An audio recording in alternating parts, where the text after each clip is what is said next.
Hello, and welcome back to the Awakening Philosophy podcast channel.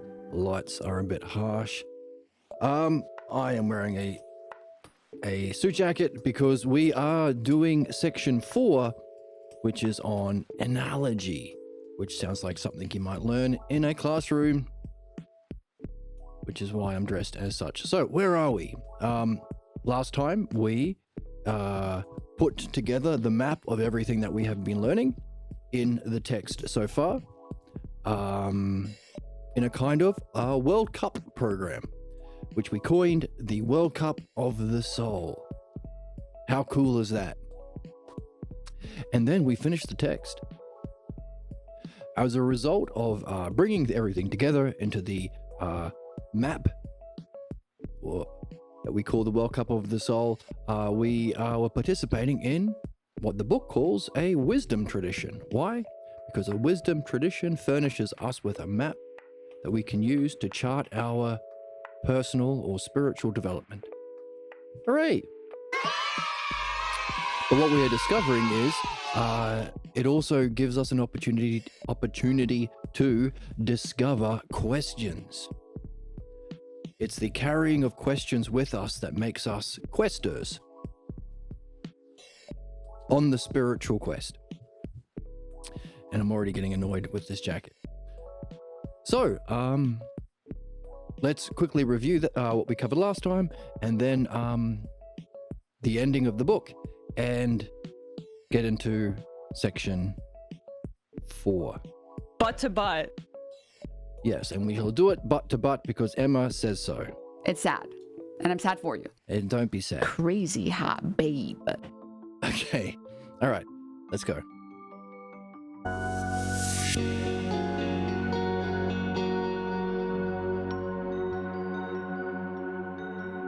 So let's do another map here. So we are giving us a chance to review it one more time. How are we with lighting? Maybe like that. And this one? Okay. So, our first fixture in the World Cup, oh my goodness, the World Cup of the Soul is Logos versus Ousia. Logos and Ousia. Why? It's a bit sick. Oh, actually, let's stick with it. Because Logos and Ousia are what we make use of at our stage of evolution as intelligent beings. We have the capacity for language and reason. That's the Logos that we've been reading all about, and we can apply it in self-reflection. Then we go to our second fixture in the World Cup of the Soul. What do we apply that to?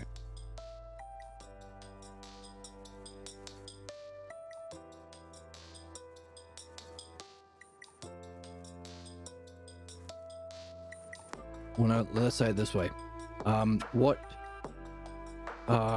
do we make use of Logos and Ousia? That brings us to the next fixture of analogy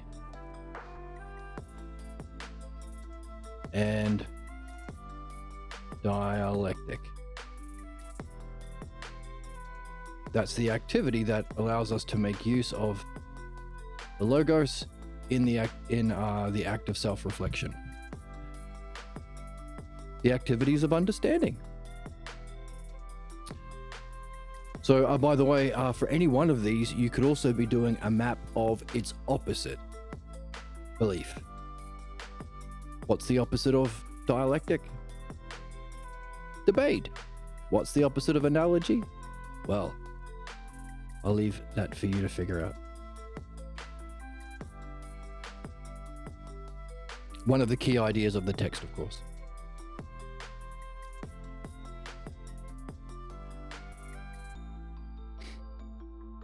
The next fixture is, well, what do we apply these activities to? Well, yes, how do we, so this is the activity that we can make use of what we have.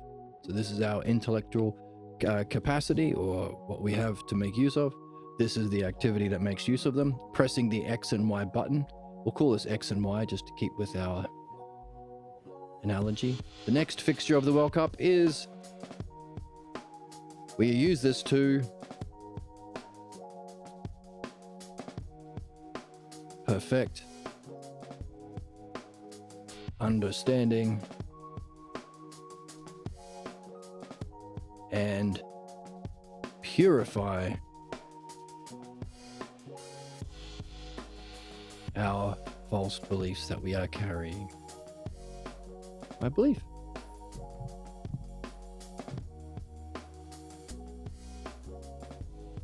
And of course, in this fixture, we have the key terms of the logos, the inherent intelligibility of understanding, of reality, of the mind. So our mind has its inherent intelligibility, the logos, that allows us to apprehend reality, which, as we saw in the text yesterday, might be mind as well, allowing it to apprehend the inherent intelligibility of the reality that we're in. Which brings us to the question of the lady. What's her name? You have the brain of a child if you think that. No, I don't remember her name. Boom. I love that. Okay, her name is Aaliyah. Aaliyah's question. Hey, if everything that we are perceiving comes in through our senses and we put it together in our mind, how come I can't recognize everything that I experience as mind?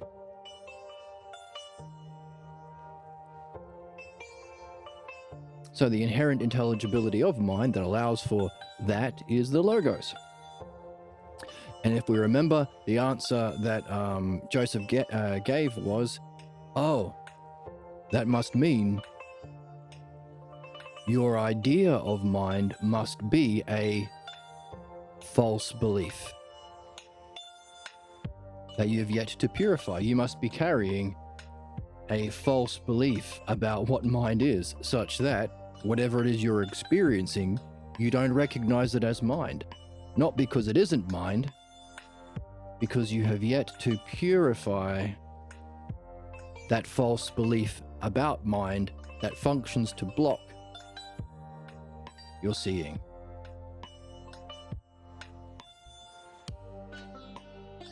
The inherent intelligibility that allows our beliefs to be solved is called the pathologos. That functions to block our seeing and development. Whereas mastery of the logos allows us to see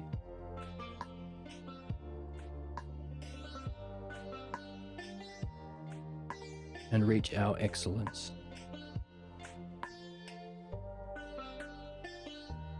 Okay, and of course we have to be, because the truth ain't enough in the human quest, the next fixture is to make sure that we are developing the next fixture in your World Cup journey, a question about each.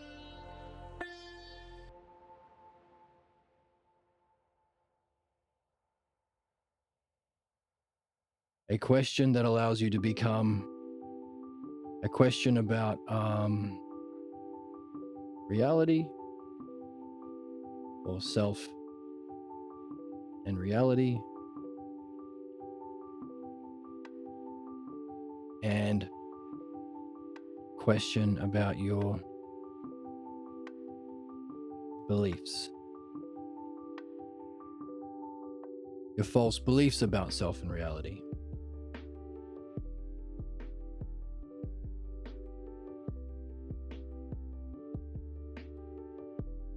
About self and reality. Running out of space.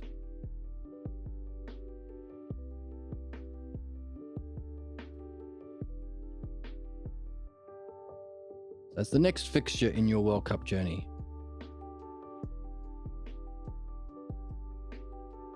To win the World Cup of your soul. Now, what we've been seeing is that there are two classes for each of these. So for each of these fundamental questions about what we're here to perfect and purify, using analogy and dialectic, which is making use of our evolved intelligent capacity to use language in the act of self-reflection. Notice that the worst bastards in the world don't engage in self-reflection. The techno-fascists and the conservatives, etc. No Usia. Notice that the worst bastards sweeping death and destruction across the land do not engage in the logos. Understanding. They think their own personal beliefs and opinions or belief groups are sufficient. So not only can we recognize what makes us more evolved than cabbages, caterpillars, and cows, Usia and Logos, we can see that those who do not use it become the worst fucking members of our species that should not be allowed any power whatsoever. So we know what makes people good, the use of Logos and Usia, and we know what makes people bad, not doing that. Isn't that interesting? They will never win the World Cup. They will lose in the first round.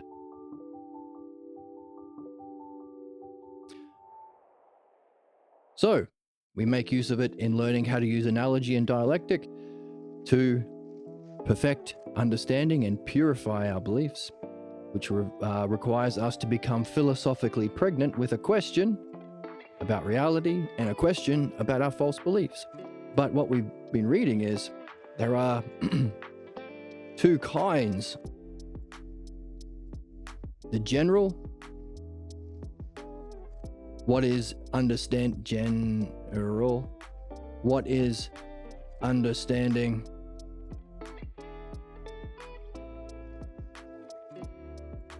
And belief.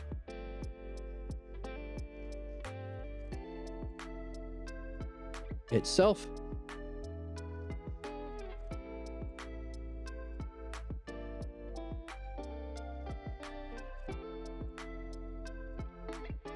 Do. Sound drop for fun. Do a poggers. Do a poggers. Jester Goon Maxed. And we will be Jester Goon Maxed. The general.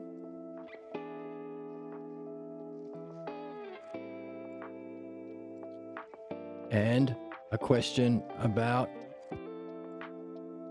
our specifics. What specific question do you have about self and reality? Why are you here? What is the nature of reality? If it's mind, how come you don't recognize it as such? Which was Elia's question.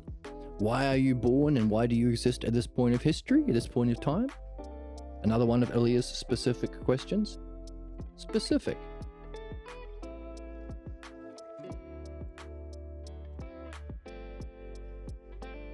Specific idea or aspect of understanding, and specific personal pathologos belief.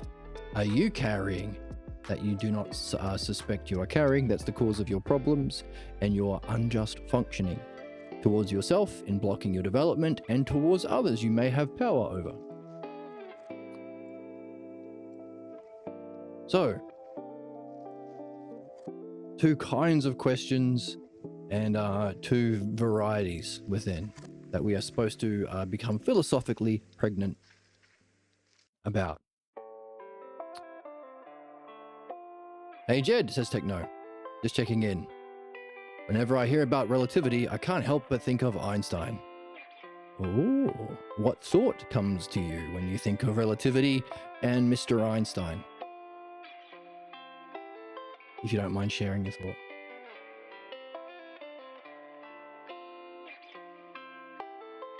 The next round, as we wait for our friend to respond, we do both as we go. Takes a while to type. The next round of the World Cup of the Soul. Well, how do we answer those 4 categories of question? the next two teams to face off in the World Cup. Our reading. What are we seeing? How do we solve problems? By seeing its inherent intelligibility.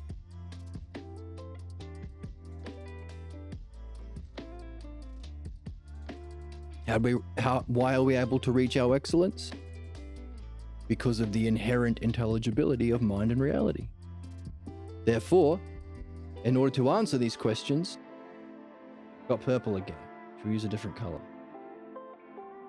What color? What color? This color. No. Got green. This color. Yellow. We have to be reading books that also reflect the inherent intelligibility of the logos. So, logos texts. Books written by those who are familiar with and have a level of mastery of the logos. It's a small club.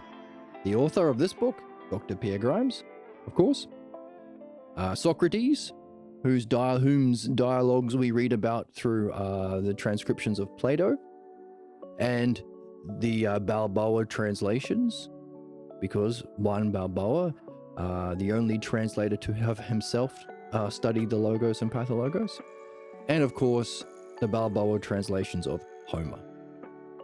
So Homer, Socrates, and Pierre. It's a small group, but there are a whole bunch of books, so we've got a lot. And of course we can look for analogies within other systems. Those who have discovered the inherent logos of other systems, for example, who's the dude who wrote the elements of geometry? Euclid. Euclid's elements of geometry reflect the logos, only within a specific field of two-dimensional geometry. So we could study and develop a complete understanding of two-dimensional geometry while also looking for how it's a expression of the logos about the soul and the self and reality.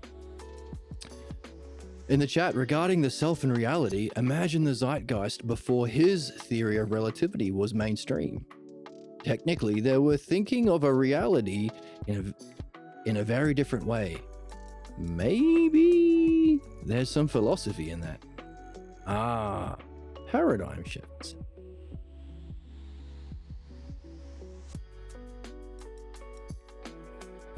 What was the paradigm shift? What was the view of reality before and after?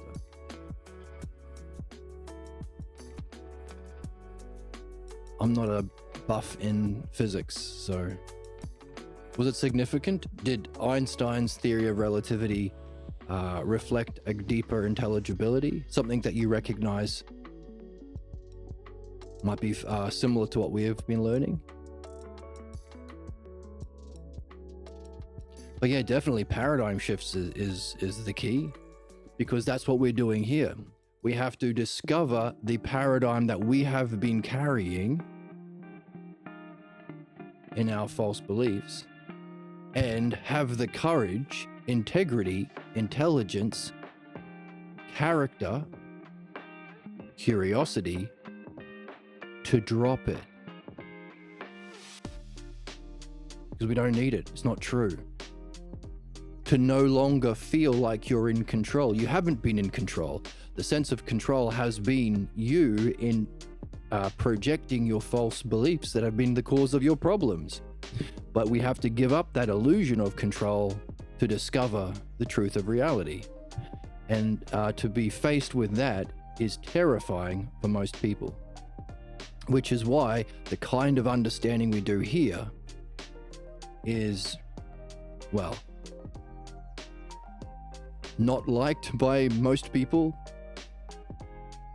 hated, attacked. And that is, of course, what we read at the end of the book, last episode. We even coined a word for that. Not homophobia or heterophobia, like a lot of the Nazis are heterophobic homosexuals. Their homosexuality isn't based on a curiosity or a perception of beauty. It's based on a fear of women, which is why a lot of Nazis and right-wingers are sexist women haters. But cogniphobia, a fear of knowing. So we have to overcome, with our development of character, our own cogniphobia, our fear of knowing, that has caused us to spend our life in blind allegiance to our own unsuspected false beliefs and associated paradigm, view of reality, associated way of being that we've been playing out, that has been the cause of our injustice and problems. So yeah, we're going through a paradigm shift. In fact, it's a name that we give the new way of being Hellenic, or Philodianoia. The love of understanding has to overcome our cogniphobia, our fear of knowing. Yes, says our chatter, it was a huge paradigm shift in science. The revelation of the quantum world and the cosmos revealed itself a bit more. No more false or hindsight wrong beliefs. Oh, yes. And as we get back into the Orange Book written by Pierre Grimes, so a text that reflects the logos, about the philosophical midwifery book about the pathologos, there is a chapter on quantum mechanics and how the discoveries in quantum mechanics reflect the nature of the pathologos. And the things that we've discovered, like supersymmetry at the quantum level, reflect the logos. In fact, there is a book written by Spencer. Can't remember the name of it, but it's about that, how the new paradigm in physics demonstrates what we are learning here about the logos. Can't remember the name of it, but the guy's name's Spencer. You could find it if you're interested. Tying it all together in philosophy plays out very well in the flowchart. I can't help but feel the philosophers were redeemed yet again. Yes, and we can bring back, re-enliven, reawaken the Hellenic age. Necessary. Because if we don't do this, we are seeing the horrific and tragic implications of allowing the opposite of this to play out in leadership. Any belief-based groups, conservatism, religion, capitalism, can only inflict harm.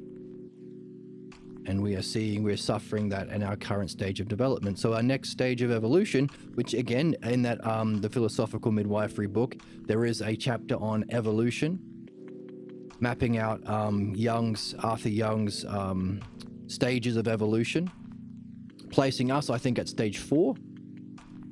Stage 3 is man the maker. We're able to make all these things. But in stage 4, we have to recognize the pathologos.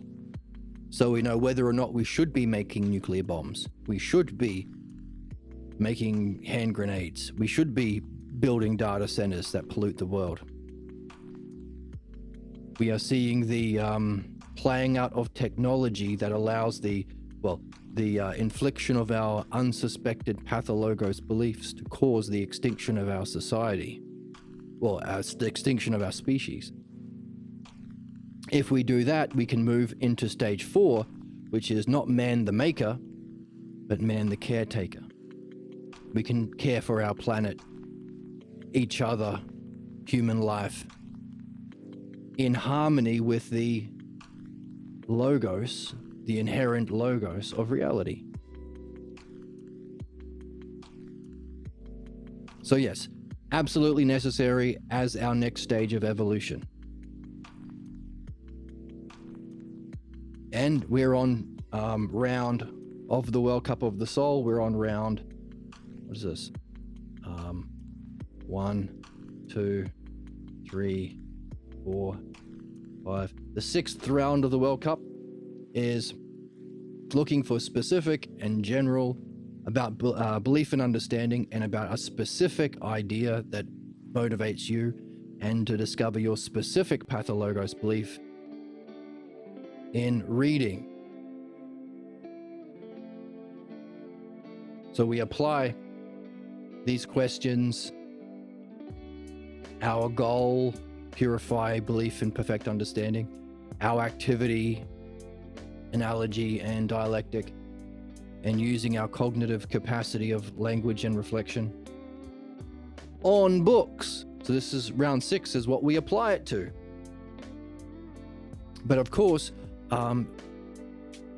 the logos-based texts can tell us information about understanding and belief in general, but it won't give you specific guidance on the stage of pregnancy and giving birth to your specific idea about self and reality, whatever it is that you really want to answer, and won't give you specific clues and information about your specific personal false belief about yourself and what unreality, your pathologos. Therefore, the next round, round 6 of the World Cup, is reading and dreams. You're right. It's absolutely necessary to learn to apply the analogy and dialectic to unpack the inherent intelligibility of dreams. In fact, it's even more meaningful than reading. You have to do them both together, of course. Learn about this and apply it to dreams, but that's dream analysis.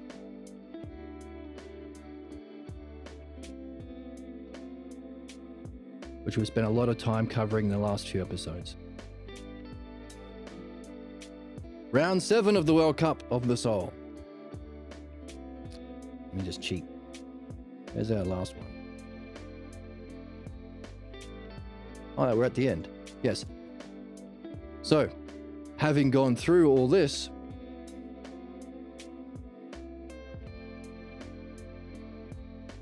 realizing that someone has unfolded some official of the World Cup has unfolded the map, or the what do you call the map of the fixtures for the World Cup? The schedule? Is that what they call it? Unfolded the schedule of the World Cup, and we realized at the end, hang on a second, all the way along we've been making use of groups of 4. Analogy.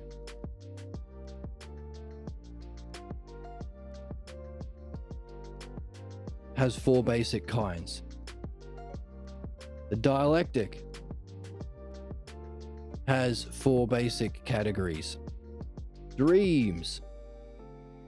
There are 4 basic categories of dreams.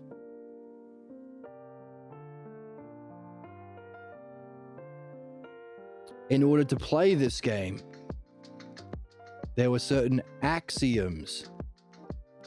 Now, this is also a key idea at the end of the text that we looked at last time. Axioms is a trust in the rulership of understanding before you have yourself developed the understanding to see, well, before you've climbed the mountain, you have to trust that it's climbable.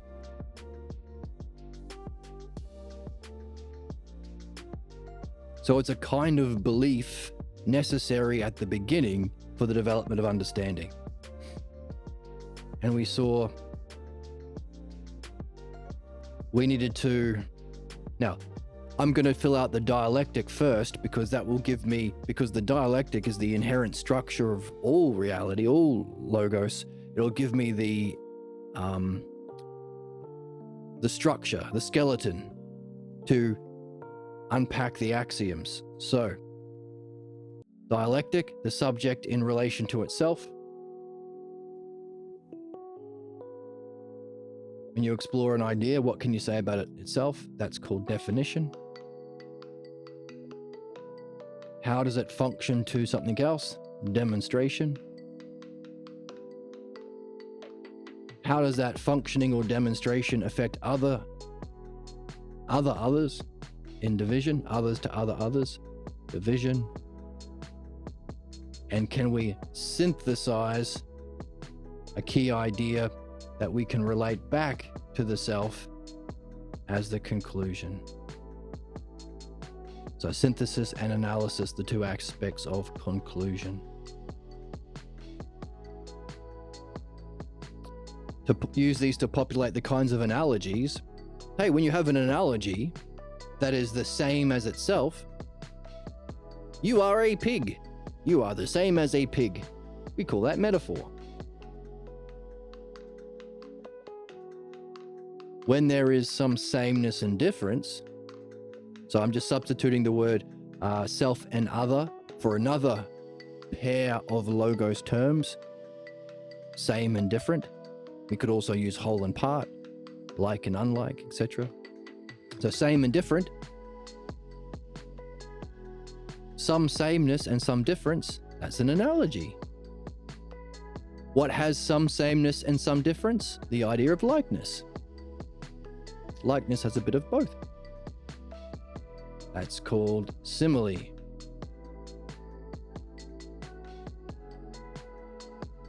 I felt like I was floating on air. Usually used to represent your own state of mind, feeling state. Divisions. What's the use of analogy represented in the divisions of an object, or divisions of a text, or divisions of a dream, or divisions or structure? The structure of the text itself, the beginning, the opening line, the beginning, the middle, the end, which we're looking at now, all having a analogical meaning, a higher meaning, upward moving, anagogic meaning. That's called allegory.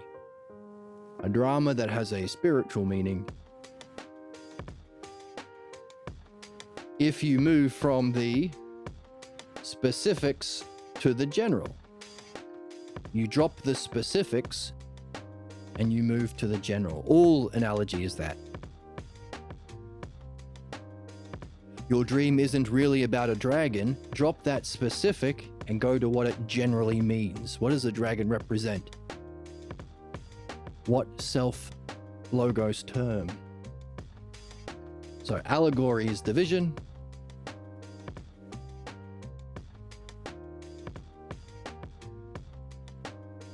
And what kinds of conclusions are possible in your relationships, in your life, as a result of the life you've lived? The two kinds of conclusions or goals that you can come to can also be represented analogously in the stagnant or redundant,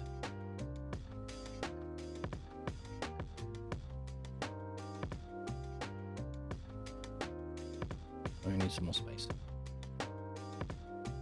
That is, you end up repeating A is to B, what you've done before, over and over in the cycle of your problems. Why do I keep having the same problem? Why am I not learning? Why am I not growing? I'm always functioning myself, A, to someone else, B, like I did before. So A is to B is to A is to B is to A is to B is to A is to B. And that's where we got it from. It's belief. The result of belief. Why? We had to have got our beliefs from someone.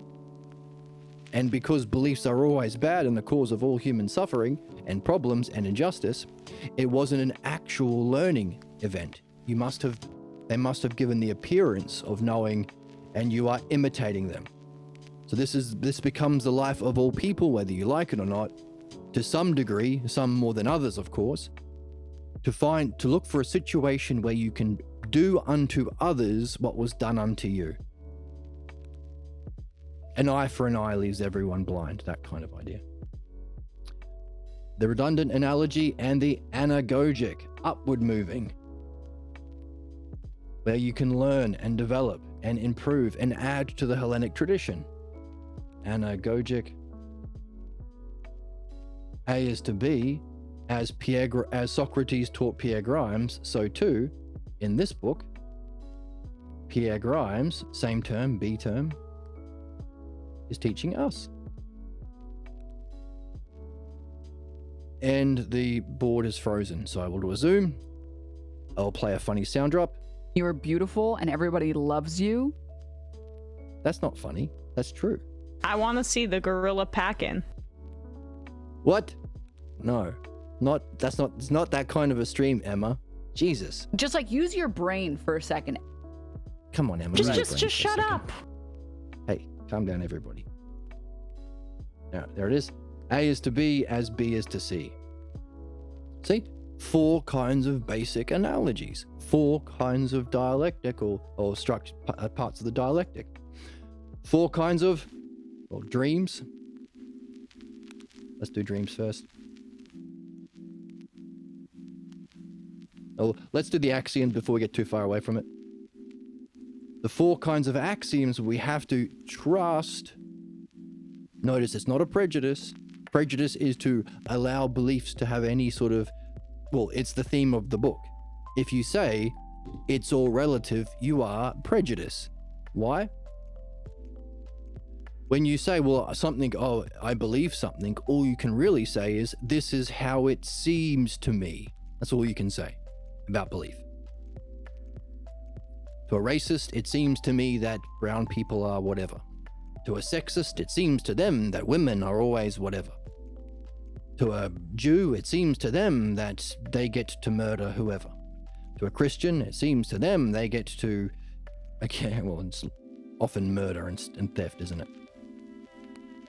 When you say anything else about belief, that it has any interest to anyone else, that it has any relevance to truth, that it should have any relevance to benefit, you should make laws based on your own stupid fucking beliefs.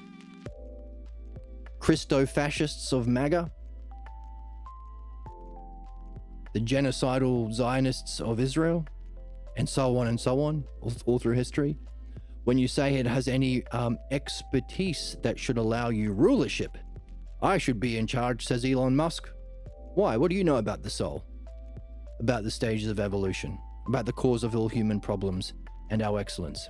Nothing. I just have a bunch of racist beliefs that allowed me to extract value through the sick idea of capitalism. Now I'm a billionaire, trillionaire.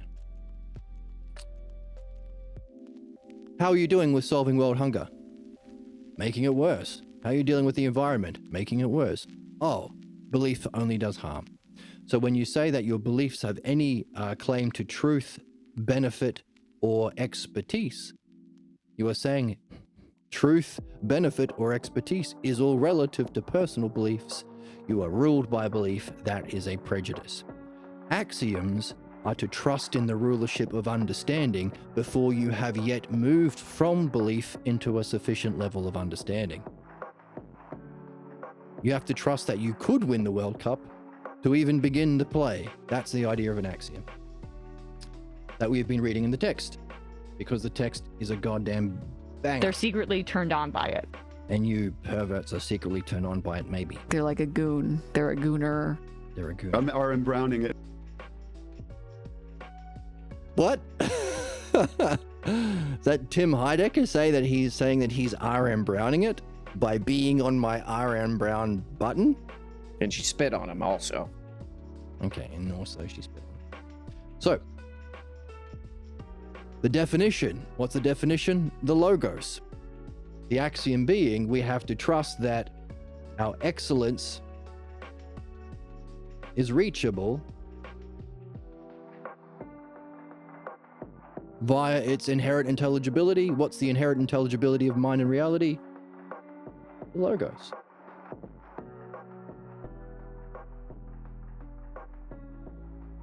Demonstration. After we've been reading these books. Round 6, reading these books. What's the greatest demonstration of the logos? Using it to, with your dreams and dream analysis to purify your false beliefs. Round 4 and 5. Therefore, problems, all human problems are in principle solvable. No need for war, genocide, starving people to death, prisons, rewards and punishments, any of that shit that makes us stupid caveman idiots. Problems are solvable via, what's the name for the inherent intelligibility of our problems? Round 3, we learnt that, the pathologos.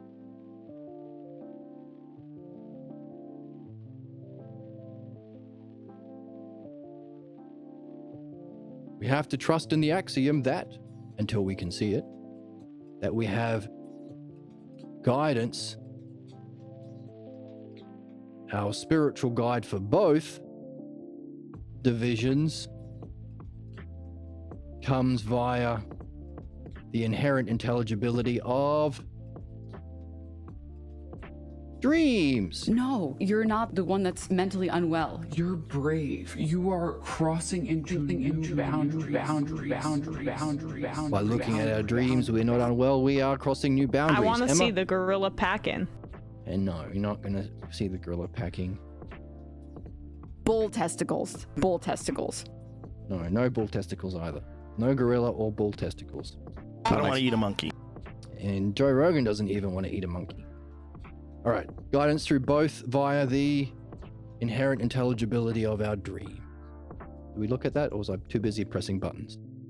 Dream analysis. Via dream analysis.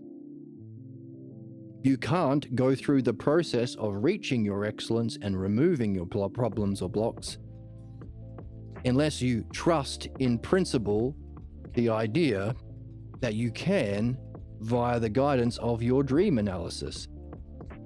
Therefore, the greatest human activity that we can engage in is, by definition, dream analysis.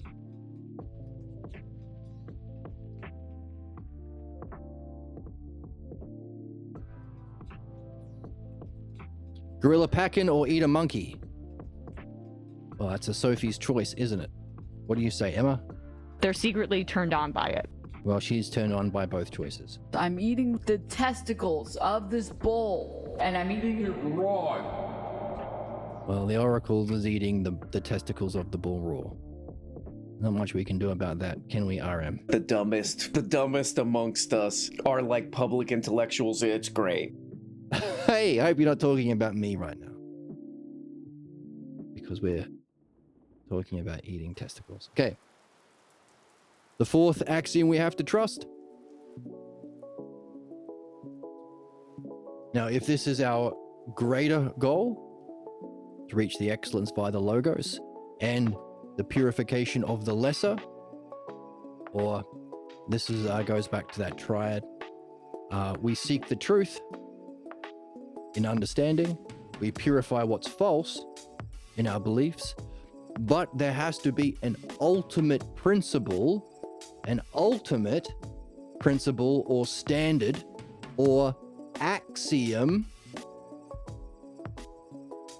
of what is true itself, not the truth as an adjective about reality, but the idea of true itself as a noun or a principle that is the ultimate, that is reflected into the greater, the true reflection of reality in mind itself, or the enlightenment experience of ousia or consciousness, which is what our excellence, our standard of excellence, which has a distorted reflection into those who imitate the knower, believers.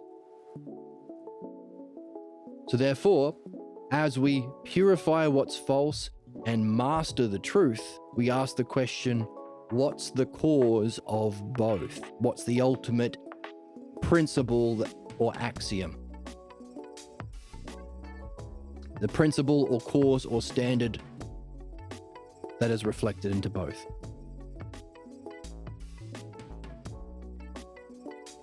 Which is a question.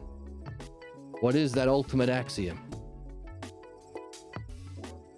But to ask that question, you have to accept the final axiom that our ultimate goal is also reachable.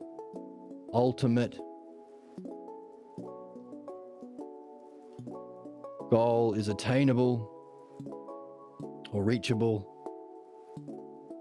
So we want to use attain because it's yourself, it's the self. So it's uncovered, realized is probably the best word. Realized. I don't want to say attain in that you get it because it's your nature. I don't want to say reachable because then you have to ask the question, well, who's reaching it? The self? Someone's reachable. Isn't that's still a duality? Our ultimate goal isn't a duality, it's the standard of one, true and good. For it to be a oneness in our excellence, in the greater, one as an adjective, and its distortion in belief. The opposite of oneness, division. Jews versus Palestinians, Catholics versus Protestants, Mormons versus people who wear regular underpants and don't do so. Gooners. The Gooners. They're a weirdo. There are a weirdo. Come on, dude. That's too vulgar. Oh, okay. Sorry, I won't talk about the gooning of the soakers of the Mormon weirdos with their magic underpants, which is a thing that they do. It's too vulgar for Emma. Sorry about that, Emma. A massive library of spank material. Hey, hey. This is not...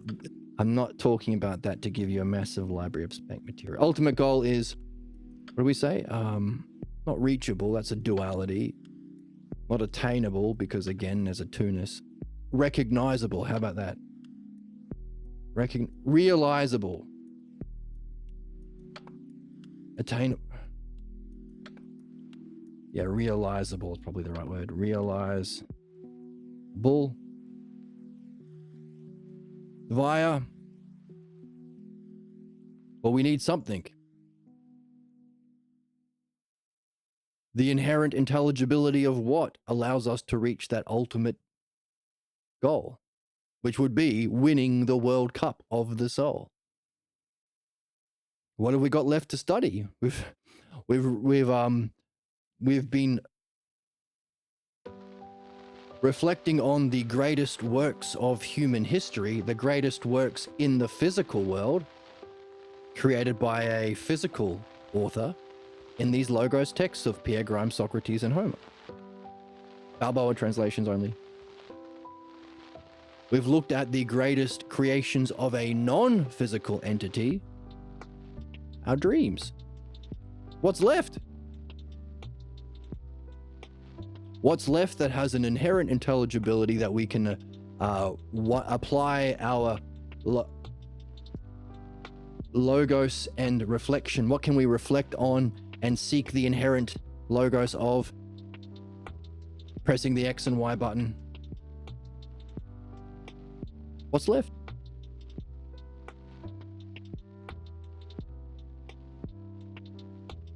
The greatest activity in the physical world in time is these books, or reflecting on our dreams, which is out of time, or created by an intelligence outside of time. What's left? How about this? Via reflecting on the inherent intelligibility of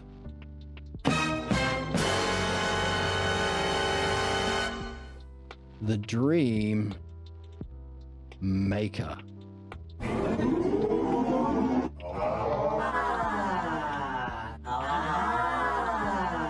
Would you like your pudding? Would you like your pudding? The dream maker. So, as we reflect on our dream, we keep in mind, what does it say about the dream maker itself? Or, as you function on your way back to win the World Cup, so we had the schedule unfolded in these rounds, but we see that the group stage in the World Cup, there are group stages. There's 4 people in a group. We have 4 analogies, 4 categories of dialectic, 4 stages of dialectic, 4 kinds of axioms. So we begin here. And how do we return to win the World Cup? We go through these fixtures, sharing it with others, which is that analogy of, as we learn to go through this, so too do we function as a dialectician or a dream analysis midwife to others, allowing us to gain mastery of dream analysis and reading, of specific and general questions related to beliefs or understanding. We are making use of the dialectic and analogy as a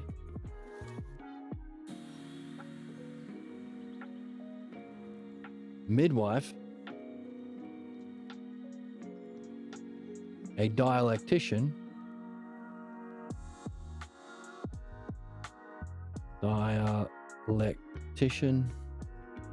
or philosophical midwife.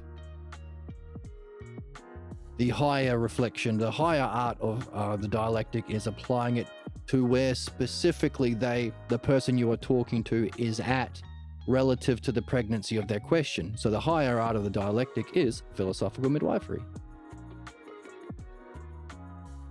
And as it's the higher art to our ultimate purpose, the purposes of all humans, the quest of man, all intelligent beings, it's the highest art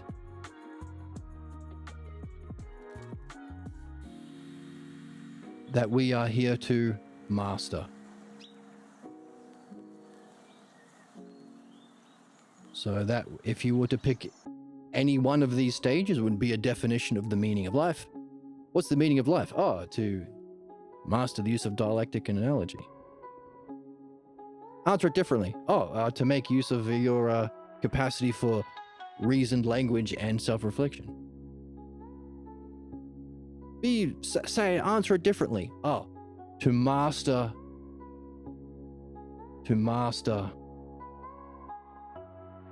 the art of philosophical midwifery. In our return from the group stages of 4, to recognize that there are 4 axioms you must follow, to recognize there are 4 categories of the dialectic you have to practice, to recognize there are 4 categories or general categories of analogy that you apply in dream analysis to look or end in the reading the text, and 4 kinds of dreams, which we'll do next. That's the group stage that you can then apply to your dreams and your reading to give birth to your specific and general questions about your beliefs or reality, in order to purify your beliefs, perfect your understanding, gain a mastery of analogy and dialectic, and therefore return to the top fixture, the grand final of the World Cup, Logos and Ousia, but with a different kind of Logos and Ousia, because you take with you not only this mastery, but a question about the ultimate axiom, a question about the 5th term, because not only does this give us an understanding, answers, it gives us questions. What's the higher kind? Is there a higher kind or use of analogy? Is there a cause of even the structure of the dialectic? Is there an ultimate principle or axiom we are to seek? Is there... We looked at more last time. An ultimate cognitive function that unifies both Logos and Ousia in this higher kind of way.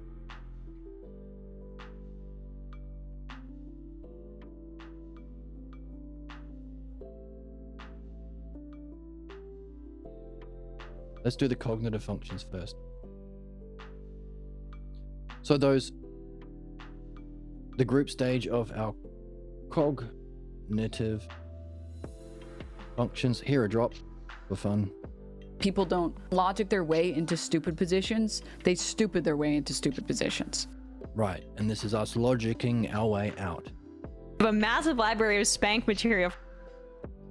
Wait a minute. We just contradicted the oracle. We mustn't do that. Otherwise she'll say, Just like use your brain for a second. and we don't want her to say that first. We're not, what was the quote? People don't logic their way into stupid positions. They stupid their way into stupid positions. Right. They stupided their way in, or imitation through belief.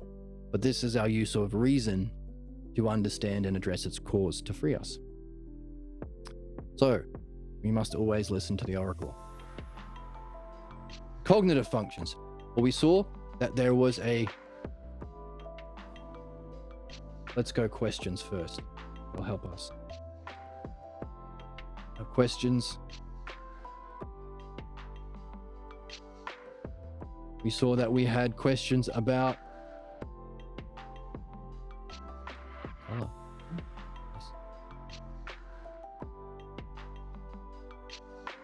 About the model of understanding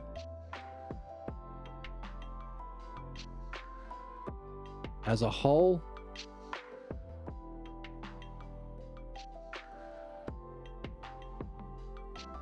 and our specific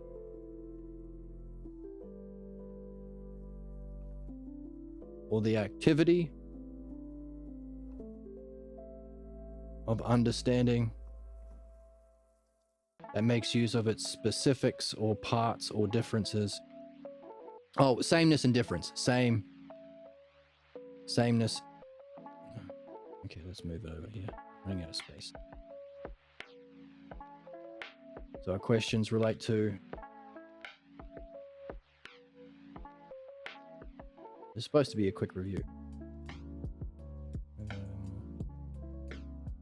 So the higher kind of sameness. So the higher kind of sameness and difference, or the greater kind of sameness and difference in the model of understanding as a whole and its activity. That would be the metaphor from the book is, hey, a doctor has to know the sameness of the model of the healthy body. He has to look at that healthy body and recognize the different parts of the healthy body so that he can therefore then gain actual expertise and deal with the differences in the lesser realm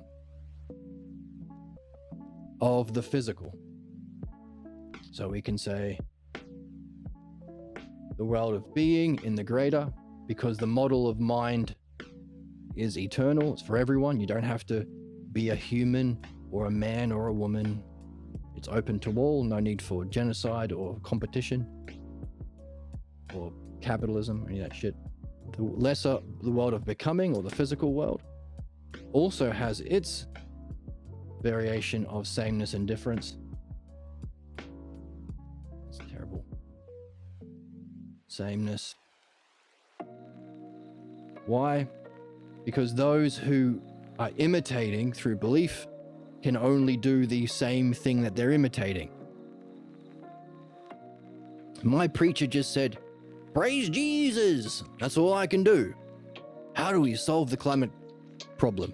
We praise Jesus! All I can do is that physical thing I'm imitating.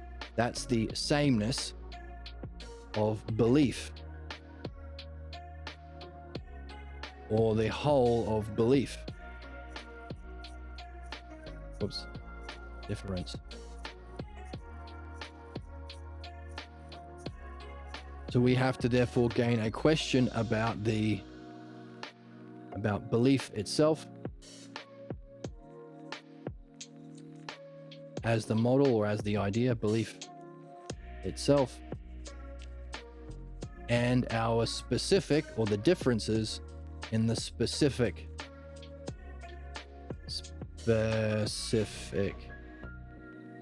beliefs people can have that cause their problems. Therefore, true expertise of the midwife or dialectician seeks to understand the model of understanding, or which is the cognitive function of the enlightenment experience, or what we call knowing, knowledge. I'll say knowing, that's an activity. In the realm of being, knowing, and understanding. There's our dianoia. Understanding. Now, because we are not understanding a physical thing, we're understanding the realm of being or mind. That's called dianoia, giving us the greatest art, philodianoia. The Greek word for knowing is nous. So nous and dianoia.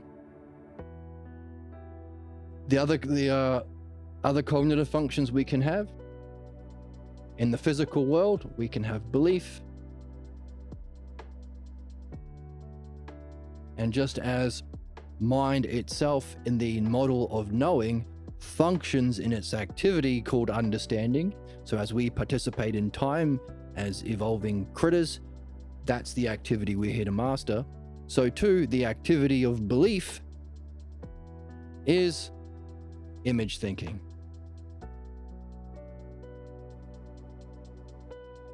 These are the images that we project via belief in our racism or sexism.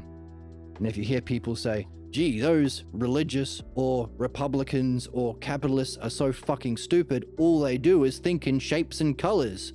White equals good, women equals scary. Thinking in shapes and colors, that's another way of saying image thinking, which is the activity of belief. Prejudice, which is the lesser sameness and difference. So true expertise, we learned from the book, is to know the model of mind, or the healthy body is our analogy, to recognize its different aspects. All of these terms, sameness and difference, beauty, excellence, greater, lesser, ultimate, these are the aspects of mind that we are making use of. Because none of them are physical. You never see whole and part walking down the street, you only see them as adjectives. You never see beauty itself, you see beautiful streamer. Right, Emma? Coming at you rock hard. Thank you. That's the kind of thing I want to hear. Why do you need 50 bananas? So many bananas. I also agree with that. 50 bananas is so many bananas. So, therefore, back to the World Cup, we have the pool of.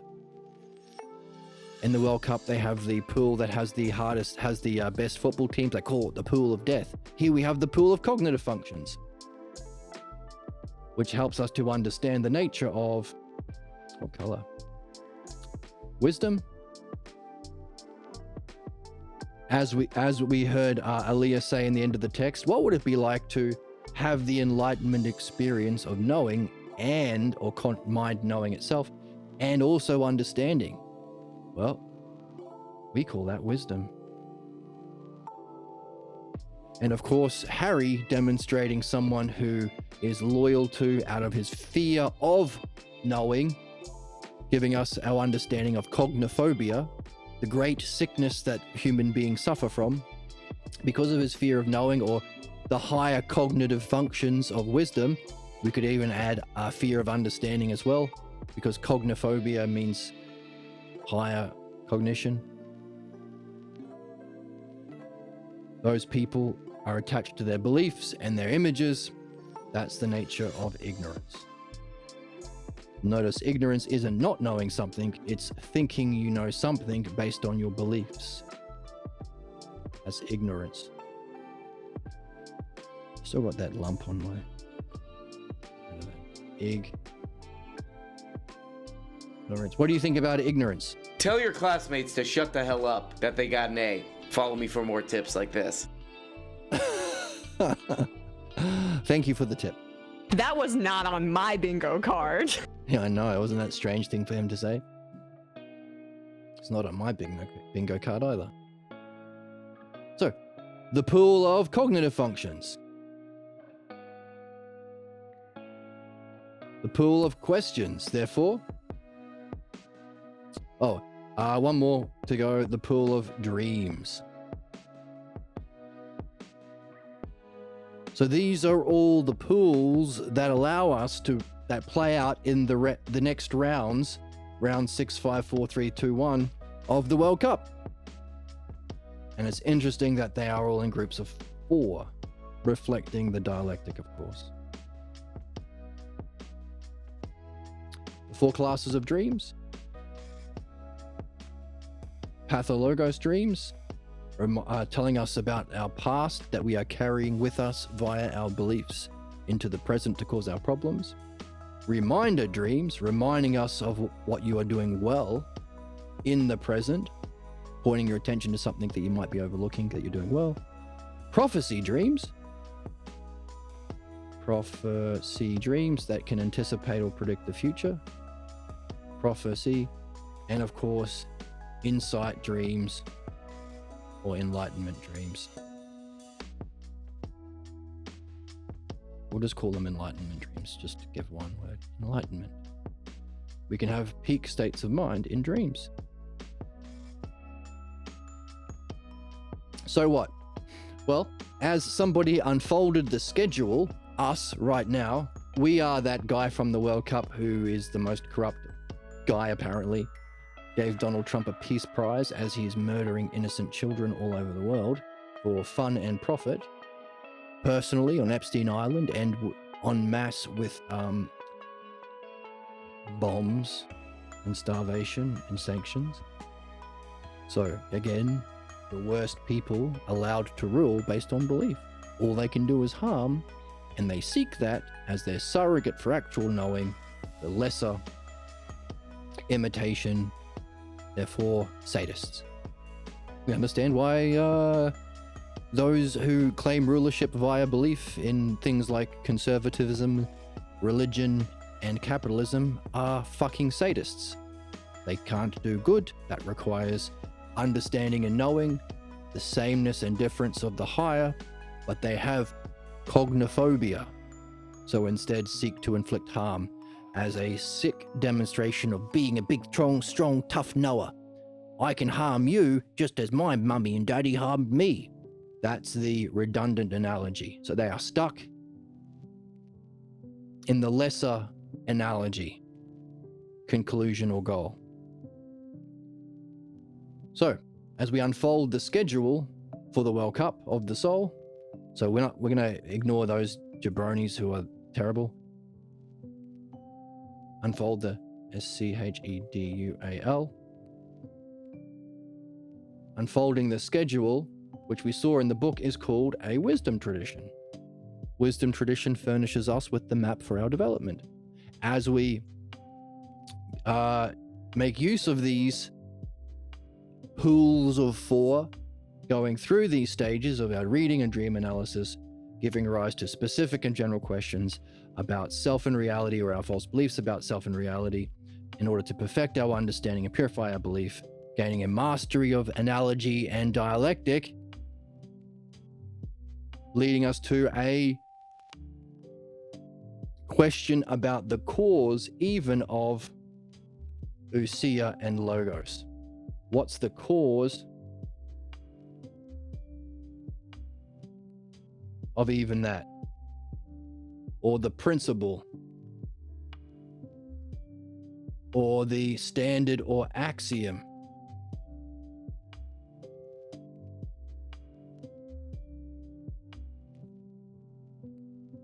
How do we do that? Well, we go down to our opening pools of 4 teams, like the World Cup, and we realize, hang on a second, for there to be this structure of 4, there has to be a cause. What's the cause for the dialectic? What's the cause of analogy? What's the highest axiom or principle of axioms themselves? What's the highest question we can give birth to? The 5th question. Not about understanding as or belief as a whole and your specific idea or specific pathologos.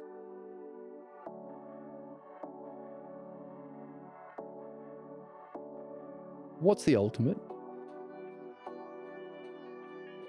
What's doing that? Is that a question about the self? What's beyond sameness and difference? What's the highest kind of cognitive function above even wisdom? And what's the highest kind of functioning or type of dream? So as we go through the World Cup from the group stages through round 6, 5, 4, 3, 2, 1 to the win the World Cup, the cause, the principle, the axiom, the cognitive function, having overcome our cognophobia,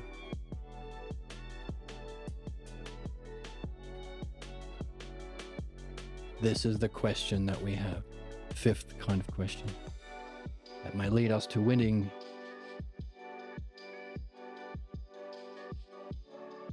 the World Cup.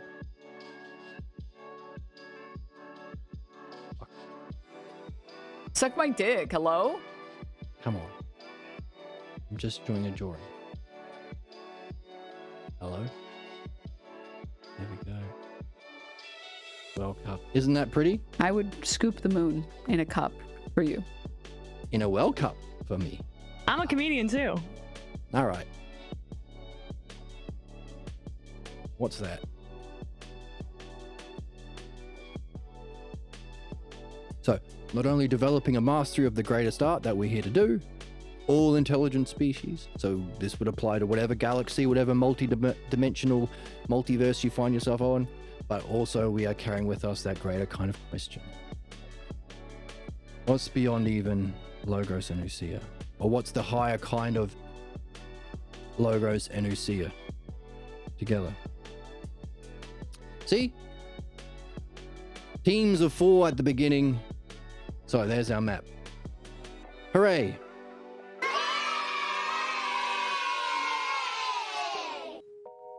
I encourage you to write it out yourself. What do you say, Emma? Coming at you rock hard. That's called being a reasonable gooner. You can be a gooner. That's what we're saying. Everything this guy does is perfect and beautiful. And he's handsome. I said it. Oh my god, all of you. Oh my god, you're all making me blush. So, with this map of the greater sameness or model or map of that we can understand of human development, spirituality, education that's transformative, not just informative, to quote the text. We can take this map or standard or principle or axiom of our purpose back with us to finish the text and see if it helps us see what's there to be seen. And by the way, you can use this in your dream analysis too, because that's the round 6, isn't it? Dream analysis and reading apply to both. But we're going to do it to reading right now. Let's jump in.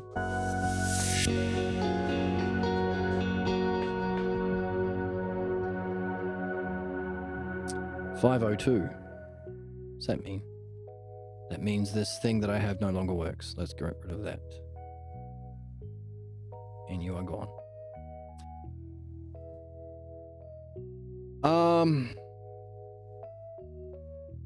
Where's the text? There it is.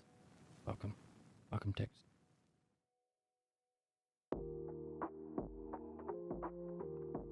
So let's get the end. Let's do a quick review of the ending of the book.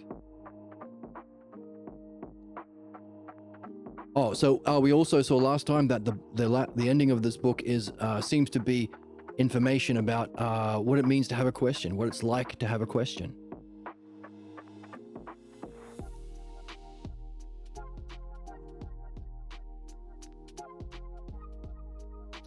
So let's start here. After we talk about how experiences or enlightenment experiences don't remove your problems, we understand why. That's a different activity altogether. Aaliyah concludes then understanding that actually does solve our problems through the midwifery of our pathologos is stronger than karma, because karma is the word that those people use for problems. What we carry with us as the cause of our problems. Understanding is solved better than it, but enlightenment experiences don't. So understanding is greater than knowledge.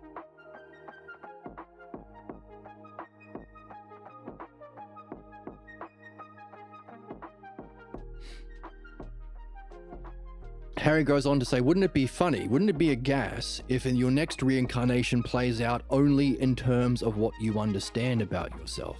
So all this here, these questions are all to do with understanding.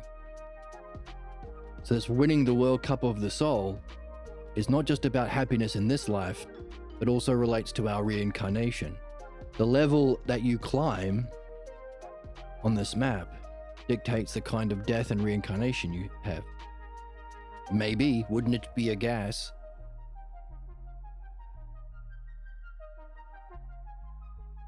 We're learning about the self by seeing what it is and what it ain't, and understanding and belief.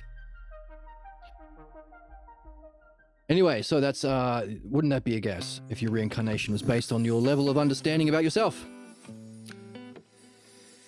Aaliyah has a question. My question's about existence, right here and right now. What's the dealio? What's the dealio? I haven't heard a satisfactory answer for it, but I still have the question. Unlike jabroni Harry here. Fuck you, Harry. These are, I feel like, lessons that children understand. Yeah, you're dumber than a child, Harry. The woman? Ugh. Hey, don't say that about the Oracle. Okay, well, I think you should suck my dick and balls. My Hey, metaphorical dick and balls. All right, if it's a metaphor, then it's okay. We're all about metaphors here. So, I haven't had a satisfactory explanation for it. Oh yes, so Harry would just retreat to the safety of faith or belief to silence his uncomfortable feeling of having an important question and realizing you don't know the answer. Have you noticed that the stupidest people are afraid of not knowing? Cognophobia. They're afraid of being puzzled, and they're the ones who are most racist or sexist or loyal to whatever beliefs they grew up in or identify with currently. Oh, and also Personality maxing requires you to look inward on a deeper level, and it's harder to fix because then you have to make fundamental changes to who you are as a person, and it's because it feels like a much more core component of themselves that they don't want to change.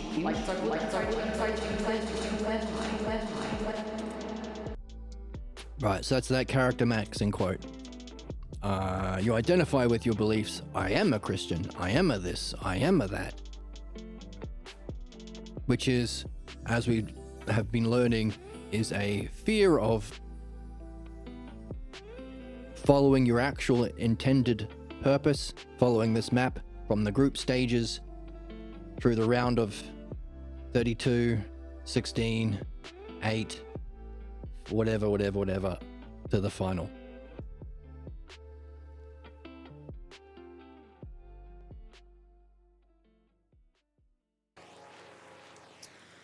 So I have that question. I can't find an answer.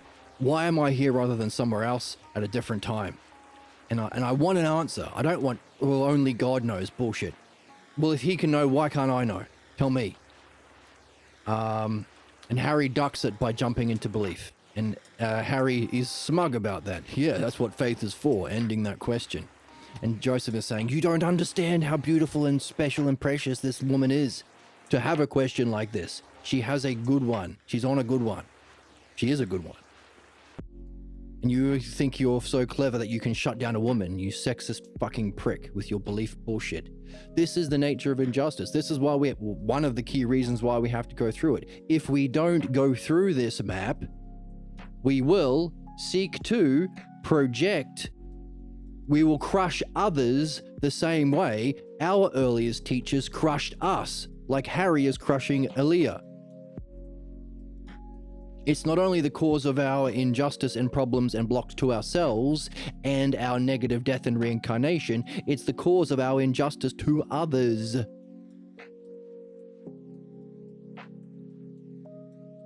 If recognizing that is what it takes for you to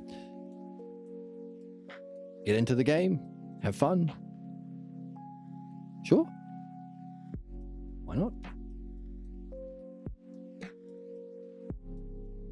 It's true.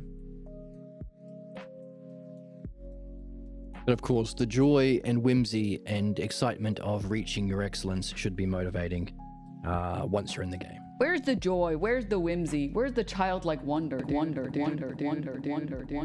what we're after. And Aaliyah has it here with her wonder about this question.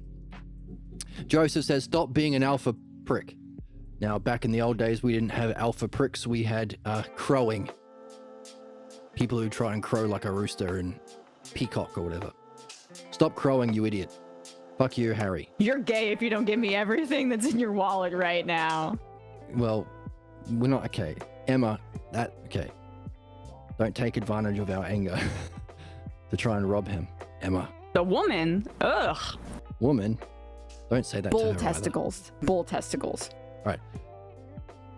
Hey, and she's not being rude. She's not debating like a believer. She actually has this question. So, hey, look, I'm just worried because it seems, Joseph, you got into this on the midwifery thing, the removing of false beliefs that are the cause of problems, that open you up to newer seeing and better reading.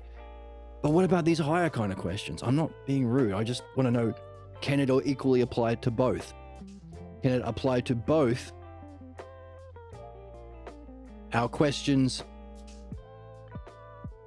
about beliefs and our questions about self and reality, which is the higher way of saying that our perfection of the logos as well as our purification of the pathologos. Good thing we have the map here. Hooray. I often frequent websites. Great. We're glad to hear it. And yes, we are on a website, so that's good.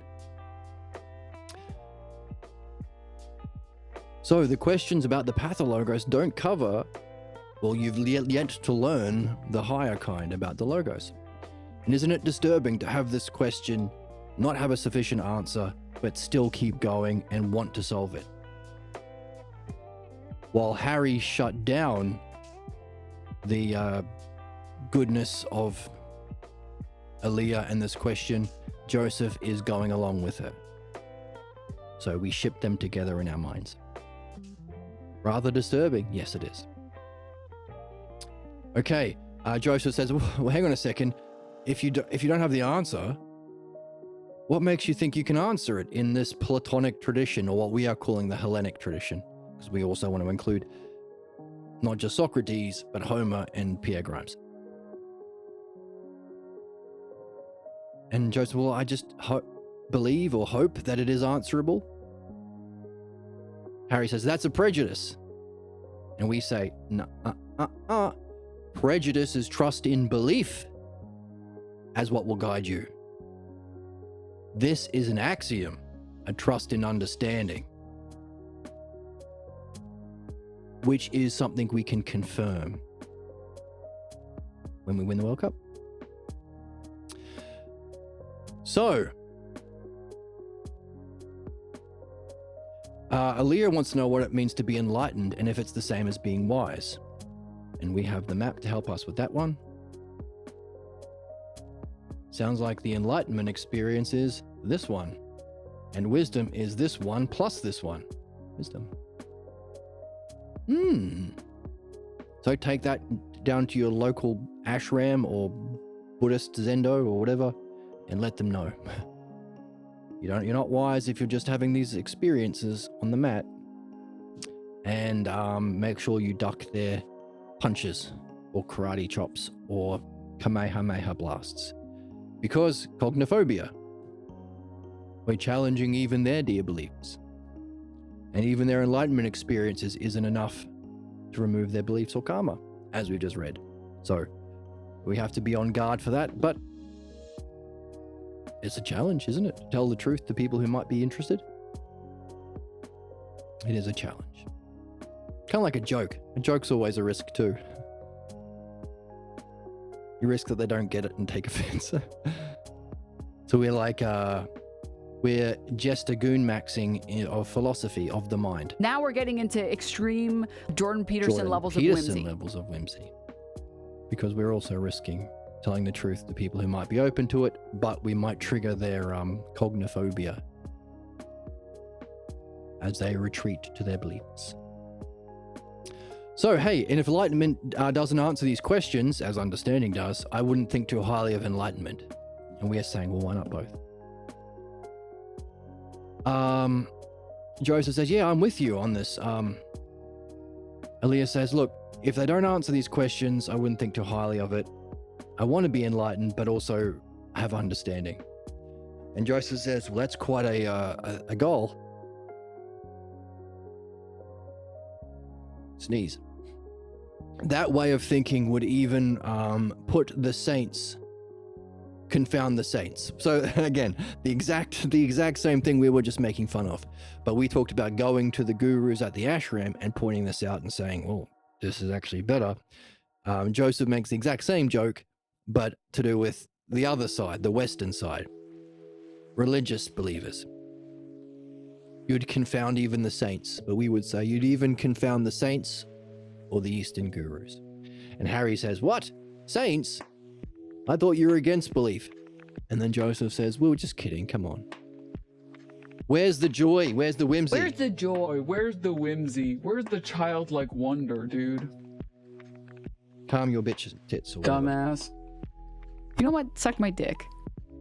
is what we say to. That was not on my bingo card. Okay. Joseph says, hey, I'm with you. I also have that question. I don't know.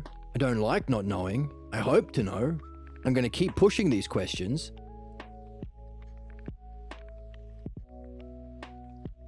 So we're learning about what it means to be pregnant with a question, which is, of course, what we have to do in rounds 5 and 4 of the World Cup of the Soul. I'm taking off this jacket. Had enough. I've had enough of the formal jacket for today. We haven't even gotten to the analogy section. All right. Hey, combining understanding and enlightenment, or what we are calling combining Dianoia and Nous, would be quite a trip, says Aaliyah. And Joseph says, I wonder if that's what Socrates had. And I wonder if that's what even Plato recognized Socrates had. So, of course, there's the question, why didn't Plato reach the level of Socrates? And we could say, well, how old was Plato when his teacher was murdered by the cognophobia of the fuckhead believers, the religious and government conservatives, and wealthy capital, well, the wealthy of the state? I think Plato was 20-something. So that might not be enough time for him to go through midwifery. So, but that's a question for a different day. Harry says, what about me? And Joseph says, I don't care about you. I'm talking to Aaliyah. Aaliyah, do you have any other puzzles that you play with and can share with me? Someone who's interested and would listen and values you? Baby? Got a baby drop, I think. I'm eating the testicles. No, you're not the one that's... A massive library of spank material. All right.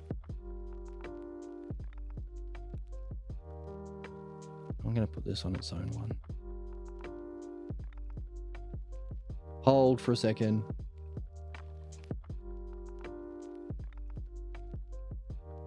Come on, baby. That one. I'm going to put this on the thing.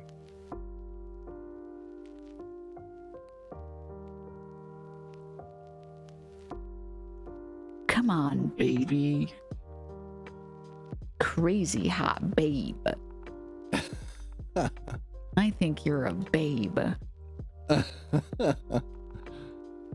right. Enough crazy nonsense. What are we doing?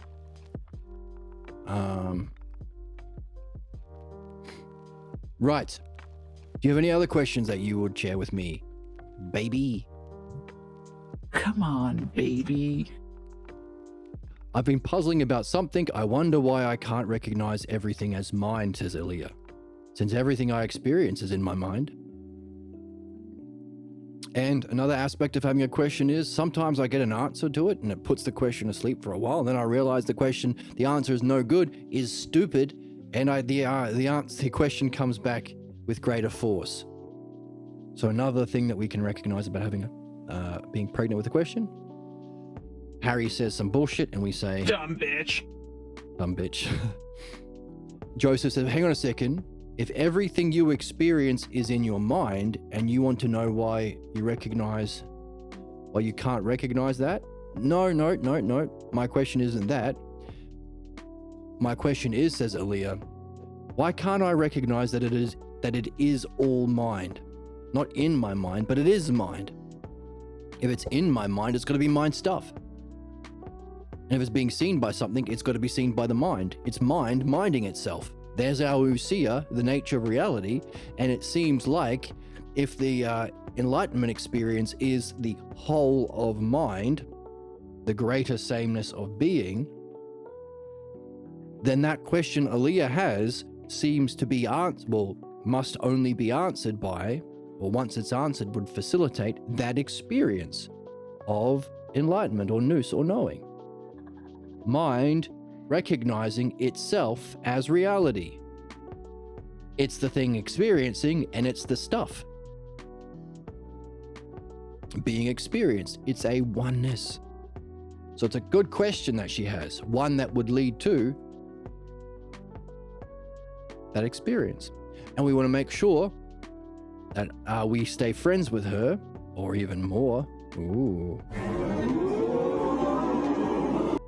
So that when she has that experience, answers that question, she can share it with us. And in the afterglow of that experience, make sure that we reflect on it and understand it. So it lasts. So we can integrate it. So it can be more than just a one-off experience. That's the method. That's the transformation of true education. The spiritual game. All right, so, hey, Joseph says, well, hang on a second. If you've understood that everything is mind stuff being seen by mind, the issue must be not in your understanding. That seems to be bang on.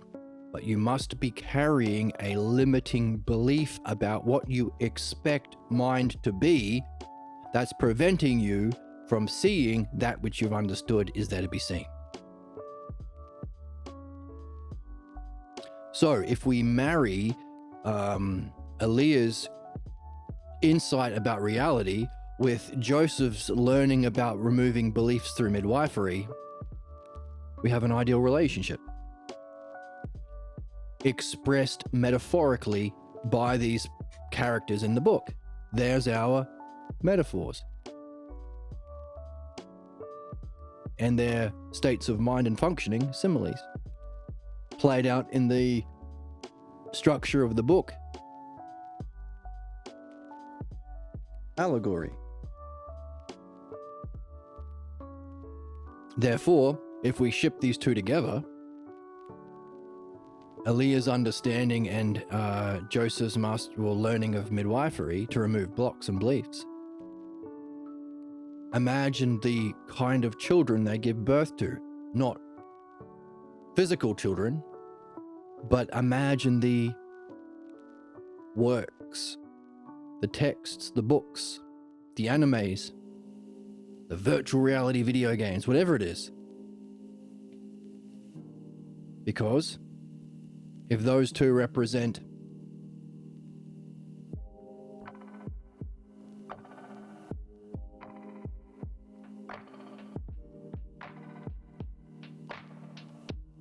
Aaliyah's questions about reality and Joseph's questions about beliefs, we would have purification of the beliefs that prevent the perfection of her understanding. Round 3 of the World Cup. And of course, while that's neat to play out in relationships, also we want to make sure we get both in our soul too. We want to have both kinds of questions and mastery. Okay. You must have a false belief expecting mind to be something else, preventing you from seeing your direct experience of reality as the oneness of mind. The punchline. Aaliyah says, I don't think that's enough. You're stuck as well. Joseph says, that answer seems hollow. We seem to be missing something. I wonder what they're missing. Wasn't enough. Didn't work. Didn't hit home. I wonder why. Or we can look to our map and say, well, they're doing this. Perfection of the logos and purification of pathologos. They got a question about reality and a question about their beliefs. Are they doing the general plus the specific? If not, they're stuck on round 5 of the World Cup of the Soul. Maybe that's why it's not hitting home. They're not dealing with the specific belief that she has. I don't know. Could be. I'm not sure. My answer feels hollow. Maybe there's more to be seen. But it's a question. So Joseph said, you'll have to excuse me. Sophronicus is giving a talk on the difficulty in sharing this with others. Why? Because this kind of understanding, dianoia, true learning, true spirituality, true evolution, true education, isn't a friendly fireside chat over coffee. But I have coffee and cheers. You might be by a fireside, but we're special. For the masses, it ain't so easy. Well, for us it ain't so easy either, but for those who aren't inclined philosophically, whatever you took to be open to this kind of talk isn't shared by most people. So it's not just a bunch of roses or a friendly fireside chat over coffee. This kind of dianoia understanding, while it's our purpose and meaning and necessary to solve problems in our world and for our soul, both in this lifetime and beyond, it's threatening and disruptive. The quest for understanding the self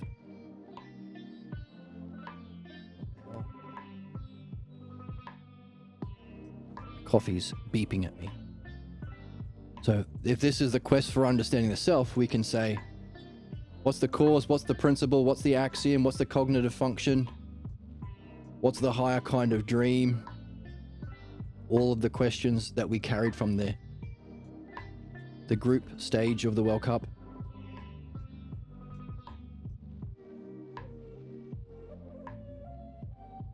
Is all about the self. This level of this kind of understanding of the self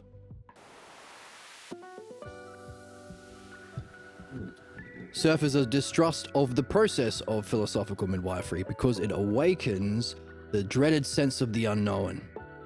It brings us face to face with the fear of losing control, since none of us welcomes fundamental changes in our lives.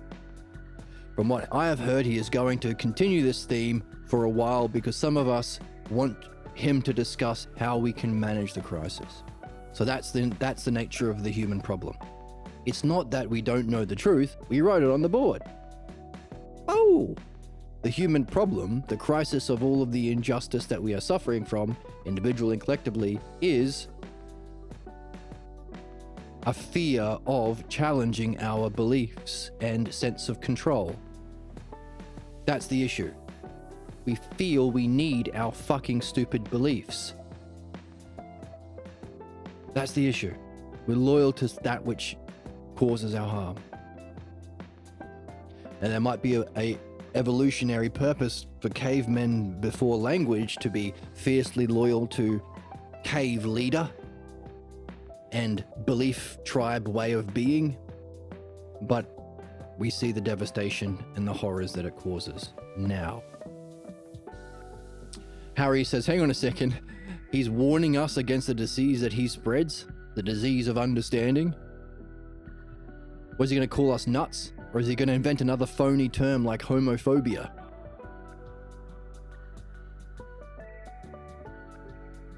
What word will he make up? Aaliyah says, I know, cognophobia, the fear of knowing. So in one word, well, as a result of all of our work and our wonderful map, we can in one word define the nature of the human problems, of the human crisis, cognophobia. A fear of our movement through these cognitive functions from image thinking, through belief, the lesser ignorance into wisdom, which involves understanding and knowing, and of course, the World Cup beyond that. Some cognitive function of the self. That's the fear. That's the karma. That requires understanding to burn off. Now, Aaliyah says, hey, Joseph, how far do you think understanding can reach? Could it become our own brand of yoga or shamanism? And we went one step further and said, well, what if it's not just, if it's not a brand or the differences, what if it's the model of yoga? Yoga means the spiritual method, the activity to develop through those cognitive functions. Is it a brand or is it the standard?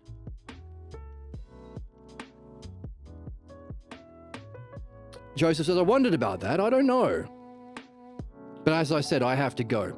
We've only opened up the discussion on these things, meaning hopefully you can write a sequel and we can read it here on the channel if you like. Or not, or you can just share it and we can read it, whatever. But it seems like it's not finished, is it? If you two care to go around again, we can go over this. Take another look at it. It's good seeing you, Harry. And you too, Aaliyah. Wink, wink. Honestly, I feel really inspired. Inspired by you, Aaliyah. Crazy hot babe. You're a crazy hot babe. Is the subtext maybe? As we ship them in our minds. Aaliyah says, I look forward to going back into it. Thanks. Would you like to meet up again too? So yeah, thanks. And we are gonna meet up again, says Aaliyah to Joseph. Harry, you gonna join us? Harry says, I'll have to give it some thought. Maybe. Joseph, see you around. Say, Aaliyah, wouldn't you say Joseph is walking off and ducking out of a real problem? I think maybe you threw him a bone he can chomp on. You helped impregnate him with a similar question, which is a good thing. Actually, Harry, you jerk. Suck my dick, hello? Hello. Well, have you had enough? Have you seen enough? Are you ready to leave now? Aaliyah says, nope. I haven't seen enough. I like this new game. Homo Ludens, man the player. I want to play this game. I'm not ducking out with you into the old way of being, the old world of images and beliefs and prejudice and drama, all of the fucking horseshit presented to us in our mainstream world of ignorance. I like this game that goes beyond the physical world, beyond even this reincarnation, allows us to wonder about truth, self, reality, our true excellence. I'm going to stick around here for a while and have a cappuccino, not coffee. Care to join me? Now, this is the last thing she says. So the metaphor of cappuccino and the metaphor of coffee has to play a role. That's unpacking the questions through the use of analogy. So the last thing she says gives us a bone to chomp on. You can therefore go through the whole text and pull out the sections where coffee is mentioned. That's a gift she's giving you. And therefore, you can therefore use the text to understand or hypothesize what the metaphor of coffee might mean. And from that, you can infer what cappuccino might mean. And to test it, you'd have to read the book a third time. It's a win-win-win. It's a win-win-win-win-win. It's a win-win-win-win-win. Win-win-win-win-win-win-win-win. And what is the last thing Harry says? No. I'll be going along. See you around, maybe. It sounds like they're breaking up, if they were together. Or if they could have been together, it sounds like he's really dropping the ball. He got super lucky to come across a rare sort of a person, a rare bird who is interested in this, has a mind capable of this, and wants to play this new game, can overcome the cognophobia most human beings suffer from, that is the cause of the human crisis we're in, and he drops the ball.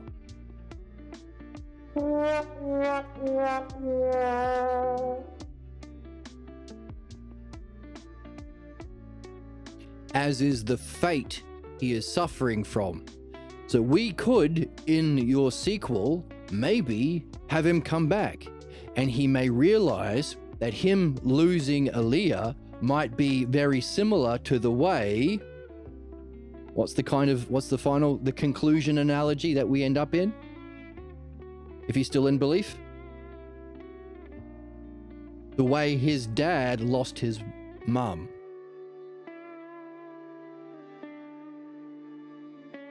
Or the way he lost another beautiful goal that he had. So too, he loses Aaliyah.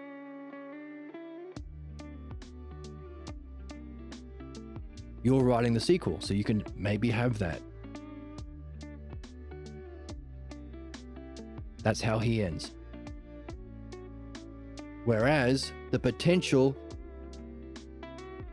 for the relationship between Aaliyah and Joseph is this.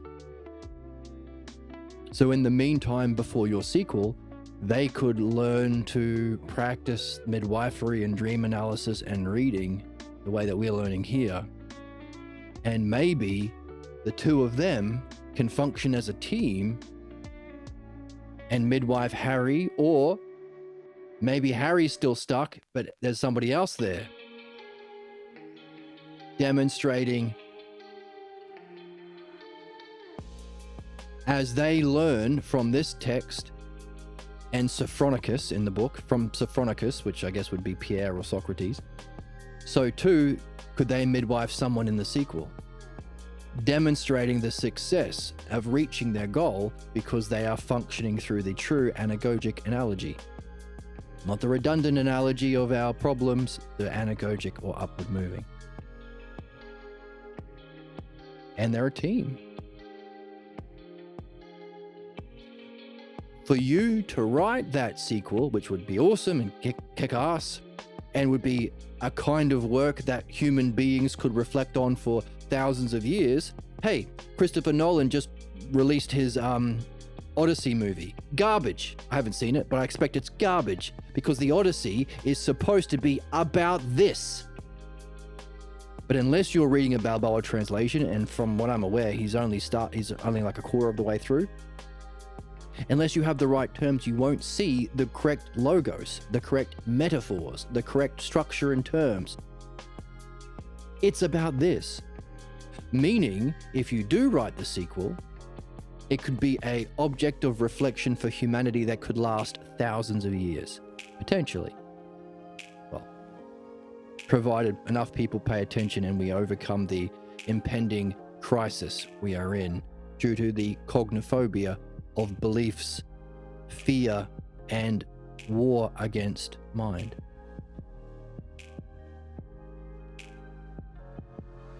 for you to be able to write that and contribute to humanity and your soul,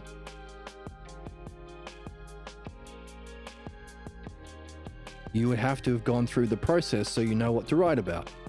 In other words, as you make use of these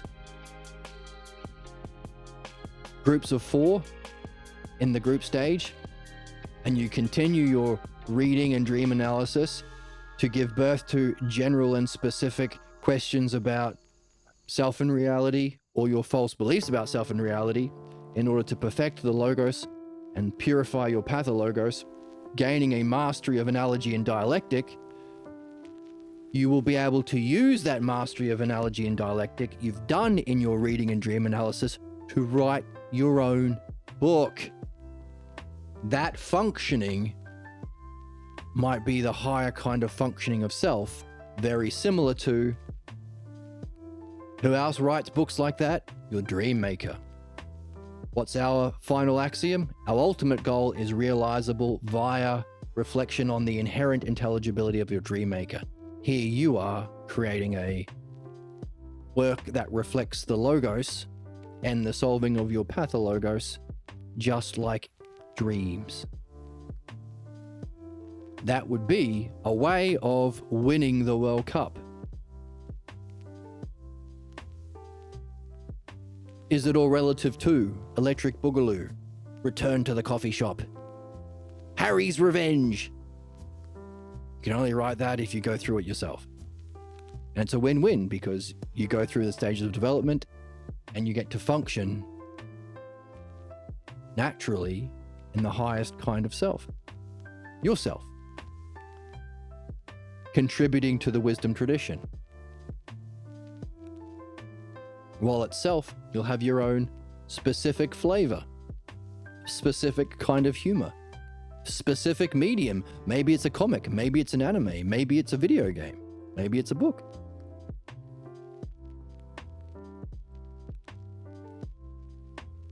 Would that be winning the World Cup of the Soul?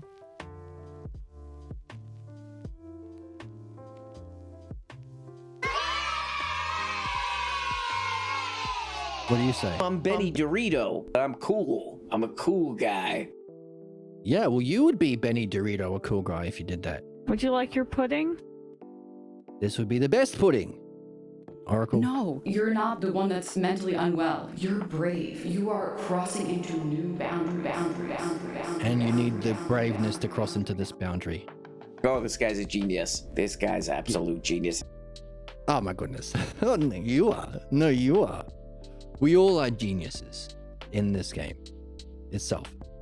We are uncovering and recognizing and functioning through our inherent genius, the inherent logos and ousia of the self.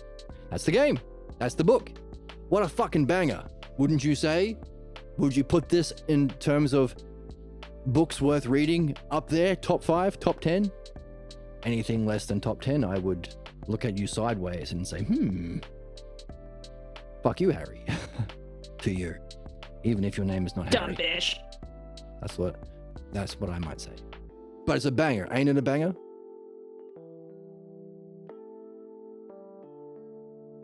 Now, if you think it's a banger, you're in for a surprise because we have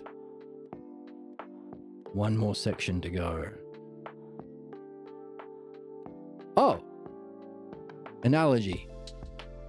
Good thing we have done all this work to see the significance of analogy, both in our reading and dream analysis to develop, and as a mastery of analogy in our highest potential functioning and winning of the World Cup. Good thing we've done all this work so that we see the significance of the final section of the book. Before we hit that, we have some questions for our reflection.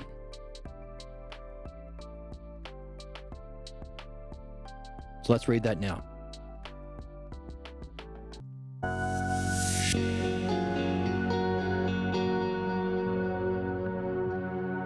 Oops.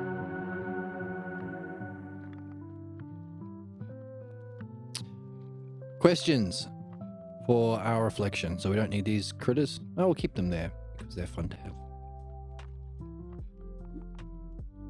There are 3 acts to the play. Is it all relative? Oh, it's a play. Excuse me. And in each of these acts, the characters, Joseph, Elia, and Harry, discuss many subjects. Who among them would you say is interpreting? Okay, a pause for a second. Right. Who among these people, Joseph, Elia, and Harry, would you say are interpreting? Who is interpreting? And on what issues? So that seems to be key. What sort of things triggers our beliefs interpretation, and what sort of things, what would be the significance of those things?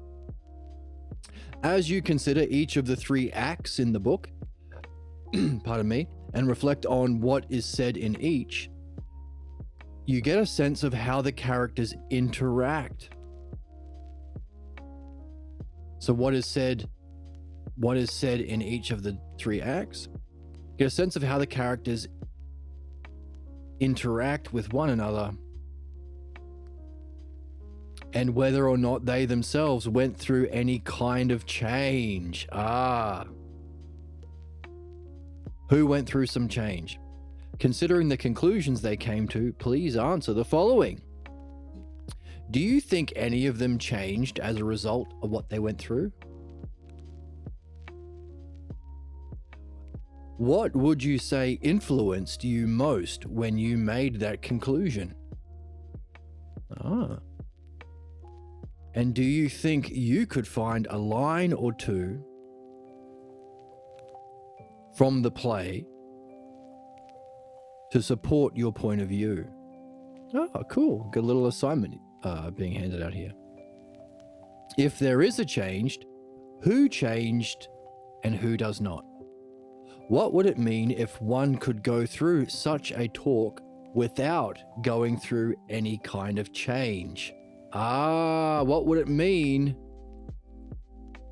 without going through a kind of a change, and why?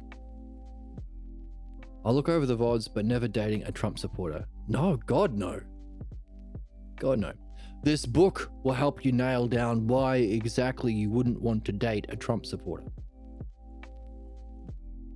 And if that's a subset within a greater set of people, like Harry, that you might want to avoid. Harry is this guy here. Here's Harry.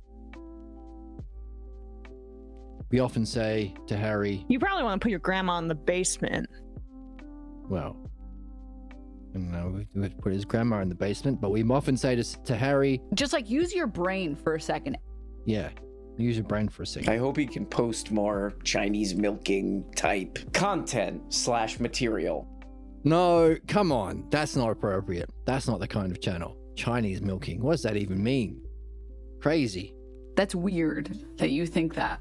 That is weird.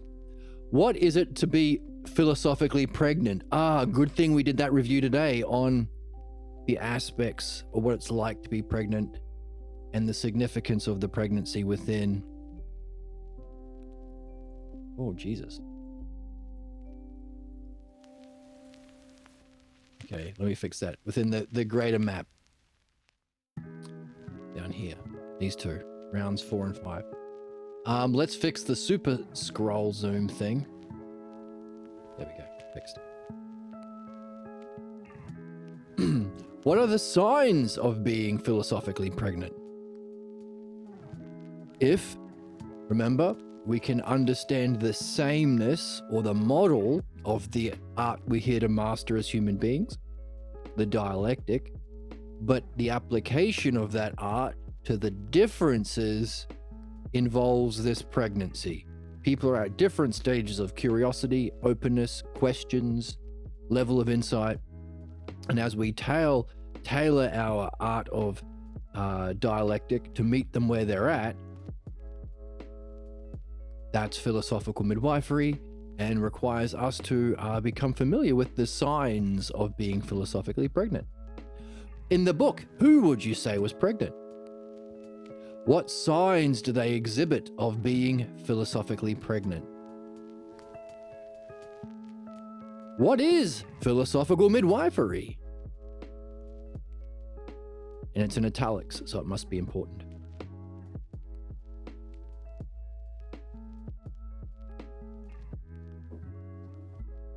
I hope you are wondering about these things. And maybe even having a go at giving them an answer. And if you would like to give them give it a shot, you can share in the Discord. There's a link to the Discord below. It's fun to read. It's fun to be going through your day and you notice someone on the Discord posting something that allows you to reflect on something meaningful. It's not offered much. Meaningful reflection isn't really on offer much in our everyday world. So if you do want to share it, it's a win-win. You get to test your level of understanding and you get to encourage this kind of noble game, noble reflection in others. It's a win-win. It's a win-win. Could you say something about the positions of the characters of the play held in respect to, say, so the different people in the play, their positions in respect to religion? So we're our friend in chat saying, oh, never go for a Trump supporter. What about what kind of religious person would you go for or avoid? History. What would they say about the history of mankind? And philosophy. Good thing we have been comparing, well, we've been talking about the Hellenic state of being, that's history. And the key figures who have discovered and mastered the Logos, Homer, Socrates, and Pierre Grimes. We might wonder about why there are big historical jumps between these characters. In history and philosophy, we've been comparing real philosophy that we do here with academic philosophy, which seems to be the exact opposite. To whom we say, Bitch. bitch. Bull testicles. Who the fuck are you? What would they say about those things? Not just what you understand, but your understanding, but also applied to the stages of development and insight of these characters. Or anything else that occurs to you. What would be their takes on other things? Politics, capitalism are the two big ones that we've also been talking about. Ecology, that's a big one. Models themselves, what would they think about the existence of models when it comes to expertise? What would they say about belief? Which of the characters would be pro, which would be con? How would they understand myth? Considering what we've been talking about with analogy. Say, what is it like to understand in this way as you go through these questions and wonder about it in this way? What's it like? If you do pay attention to these questions being asked, what kind of a character are you more like? Would Aaliyah avoid these questions, or would she be rubbing her hands with glee? What about Joseph? What about Harry? You have a choice. No one's forcing you. No one's coercing you into doing it. You have a choice of what sort of a character you can become. Sometimes this is called the call to adventure. No one forced Harry Potter to change his way of being, accept new challenges, become puzzled, ponder his magic and the world in a new way. No one forced Luke Skywalker. No one forced Frodo Baggins. It's a call to adventure. You might even wonder if all of those specific mythologies are all analogical representations of this call to adventure. Because you're not being asked to collect the ring or be a magic sorcerer. You are being encouraged, or you are being offered a chance to participate in your own mind and meaning of life.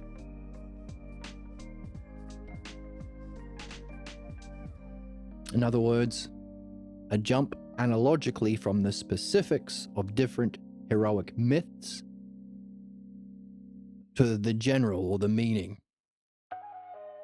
The World Cup of the Soul. What's it like if you do wonder in this way and attempt to answer these questions? What's it like to understand? Notice We're not being asked, what did you feel about the text? What's your own interpretations? Did you see Jesus or Muhammad in the book? That's the opposite. These questions allow a movement into understanding. And what's that like to go through it? Challenging? Difficult? Did you fight against it? Did you sense your cognophobia coming up? But having realized that's part of the game, oh, I can't. Oh, no. How do I move across? Oh, not like that. Oh, no.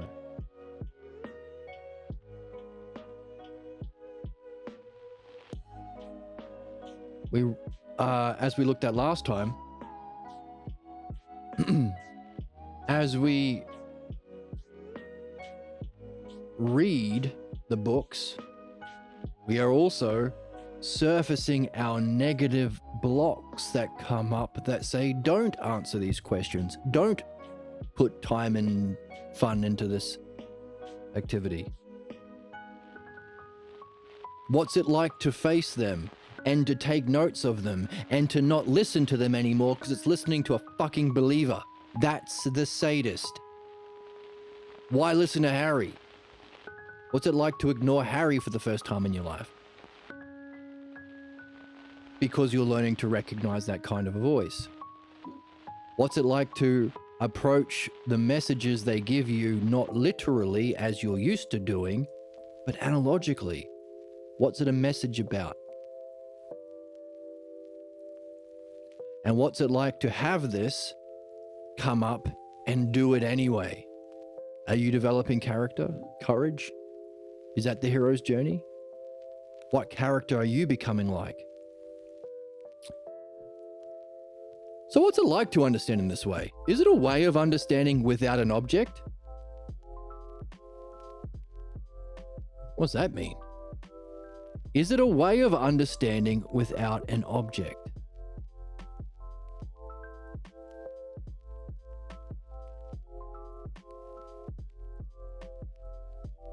Does he mean physical object? Oh, because we're understanding itself, aren't we? What is understanding then? If this kind of understanding is universally applicable, doesn't have a specific object, can apply to everything. Ecology, models, beliefs, myths, history, religion, philosophy. That's all of the things. It's a wide gamut, isn't it? Gamut? Something. Come on, dude. That's too vulgar. No, it's not. Okay, well, I think you should suck my dick and balls. My metaphorical dick and balls. Well, that might be. As the characters of the play, Aaliyah, Harry, and Joseph, move through the play, is there any indication that they have grown and developed? Any indication?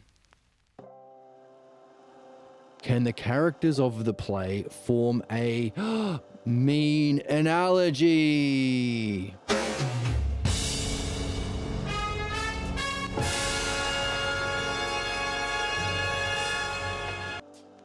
Good thing we have been thinking about mean analogies. I can't use that button, haven't we? Can the characters form a mean analogy? Who are the extreme terms? Is there someone in the middle that can connect them?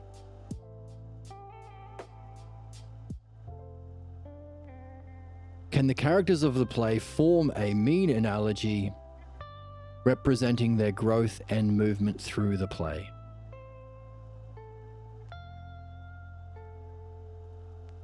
In the last act, we find Aaliyah showing an interest in Sophronicus. Oh, yeah, that's right. She stayed at the coffee shop. That's, I guess, where Sophronicus was giving his talk.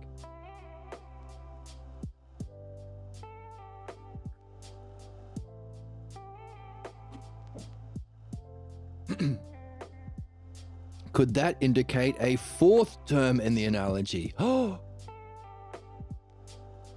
Sophronicus is a fourth term. would that transform the mean analogy into an archetypal 4-term analogy? So that's the regular analogy. 4 terms. King is to his subjects as a shepherd is to a sheep. The mean analogy has one person doing 2 double duty. So I'll do it real quick on the board. So the archetypal analogy is A is to B, the archetype.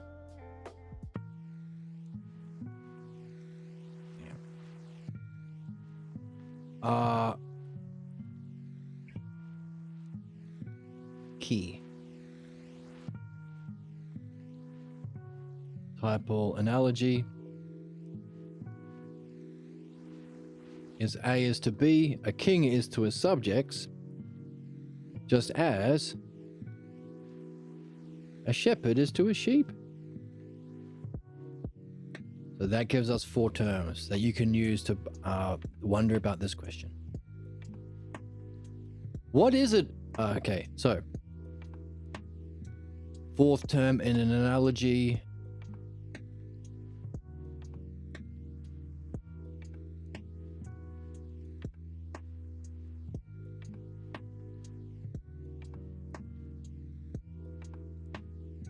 With the addition of Sophronicus. Archetypal 4-term analogy. What is it about analogy that suggests he can be placed as the 4th position? So he's giving you a clue. Put Sophronicus in the 4th. And what is it that about analogy that tells you that he goes in the 4th? So those are some questions to think about, all in one page. Notice you are following the instructions of a master dialectician and midwife.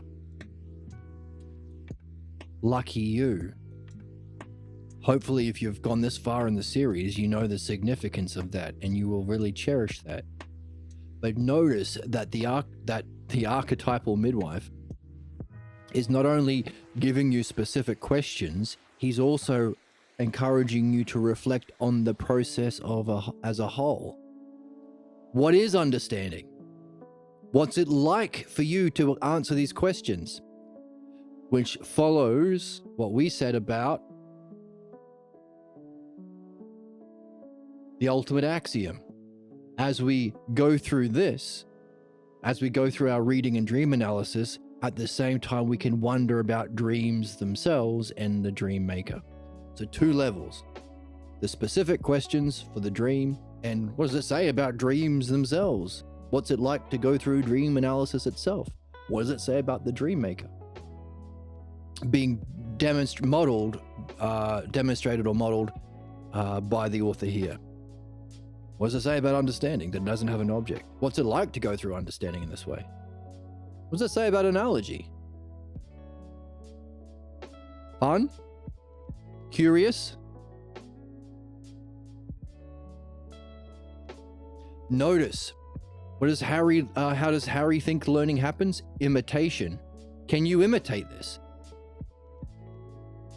If this is a master of the logos, which is our ultimate goal, can we copy him?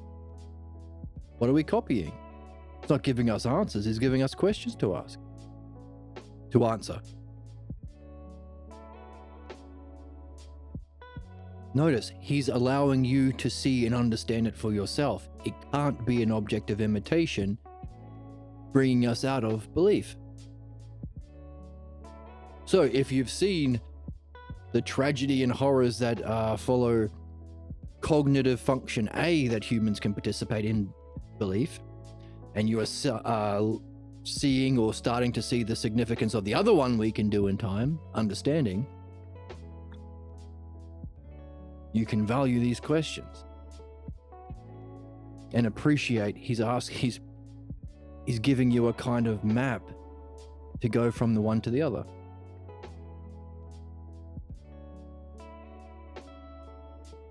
Pretty nice of him. Pretty good functioning of his self to do so. can we not only wonder about his questions, but also wonder about the man himself, as we did of the Dream Maker? What does it say about him that he does this for us? He's not charging us for it. We don't have to accept a belief system. We don't have to wear a funny robe, pledge our allegiance to Sky Monster.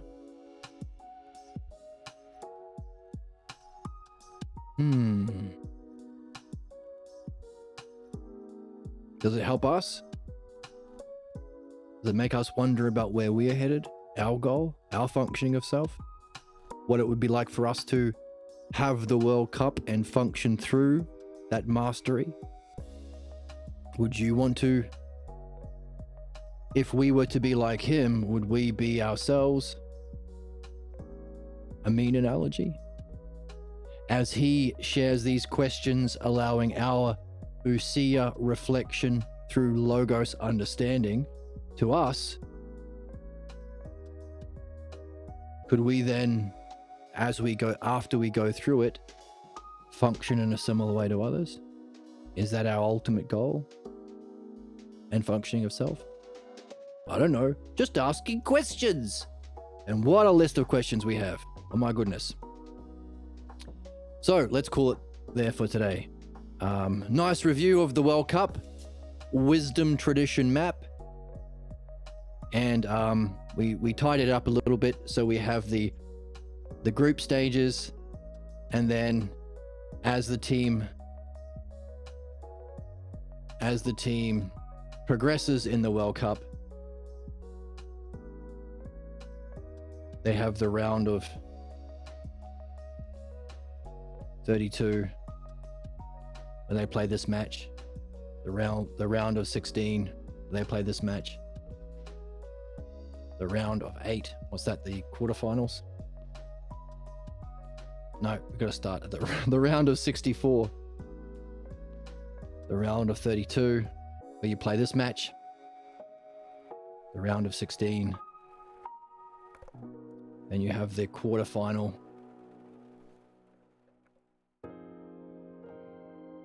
where you play this match, and then you go to the semis, and then you have the finals.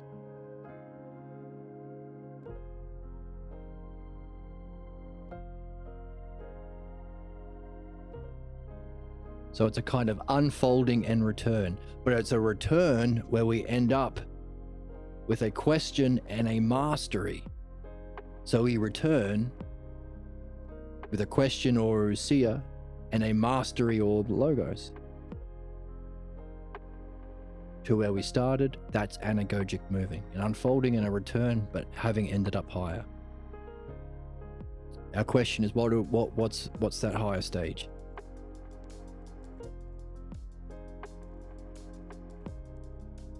So, worth reviewing the ending again. We saw a few things that we didn't see the first time, and of course we have these questions to wonder about. And as you decide to do it or not do it, wonder. Why not do it? Take notes.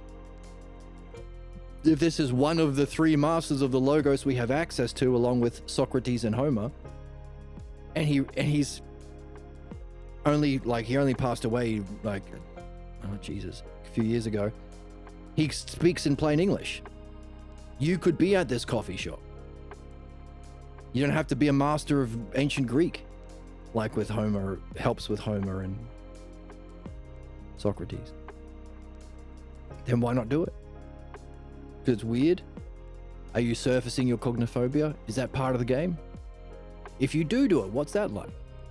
So I'm repeating myself. So have fun with the questions, have fun reflecting on what it's like, and maybe even reflect on the author. And if you want to share your answers or your thoughts or your insights or your puzzles, or maybe find people to practice midwifery with, you can join the Discord. There's a link below. You can join the community on Twitch. You can donate to the channel if you would like to buy me a coffee. There's a link below, and there's a link to the text below. So I hope you have fun wondering. Oh, and wherever you go, what are your dreams telling you about this tonight? that's something to wonder about. Good luck recording them, transcribing them. There are programs that help for that. And hey, can you ask similar questions about this book? About your dreams tonight? Wouldn't that be a trip?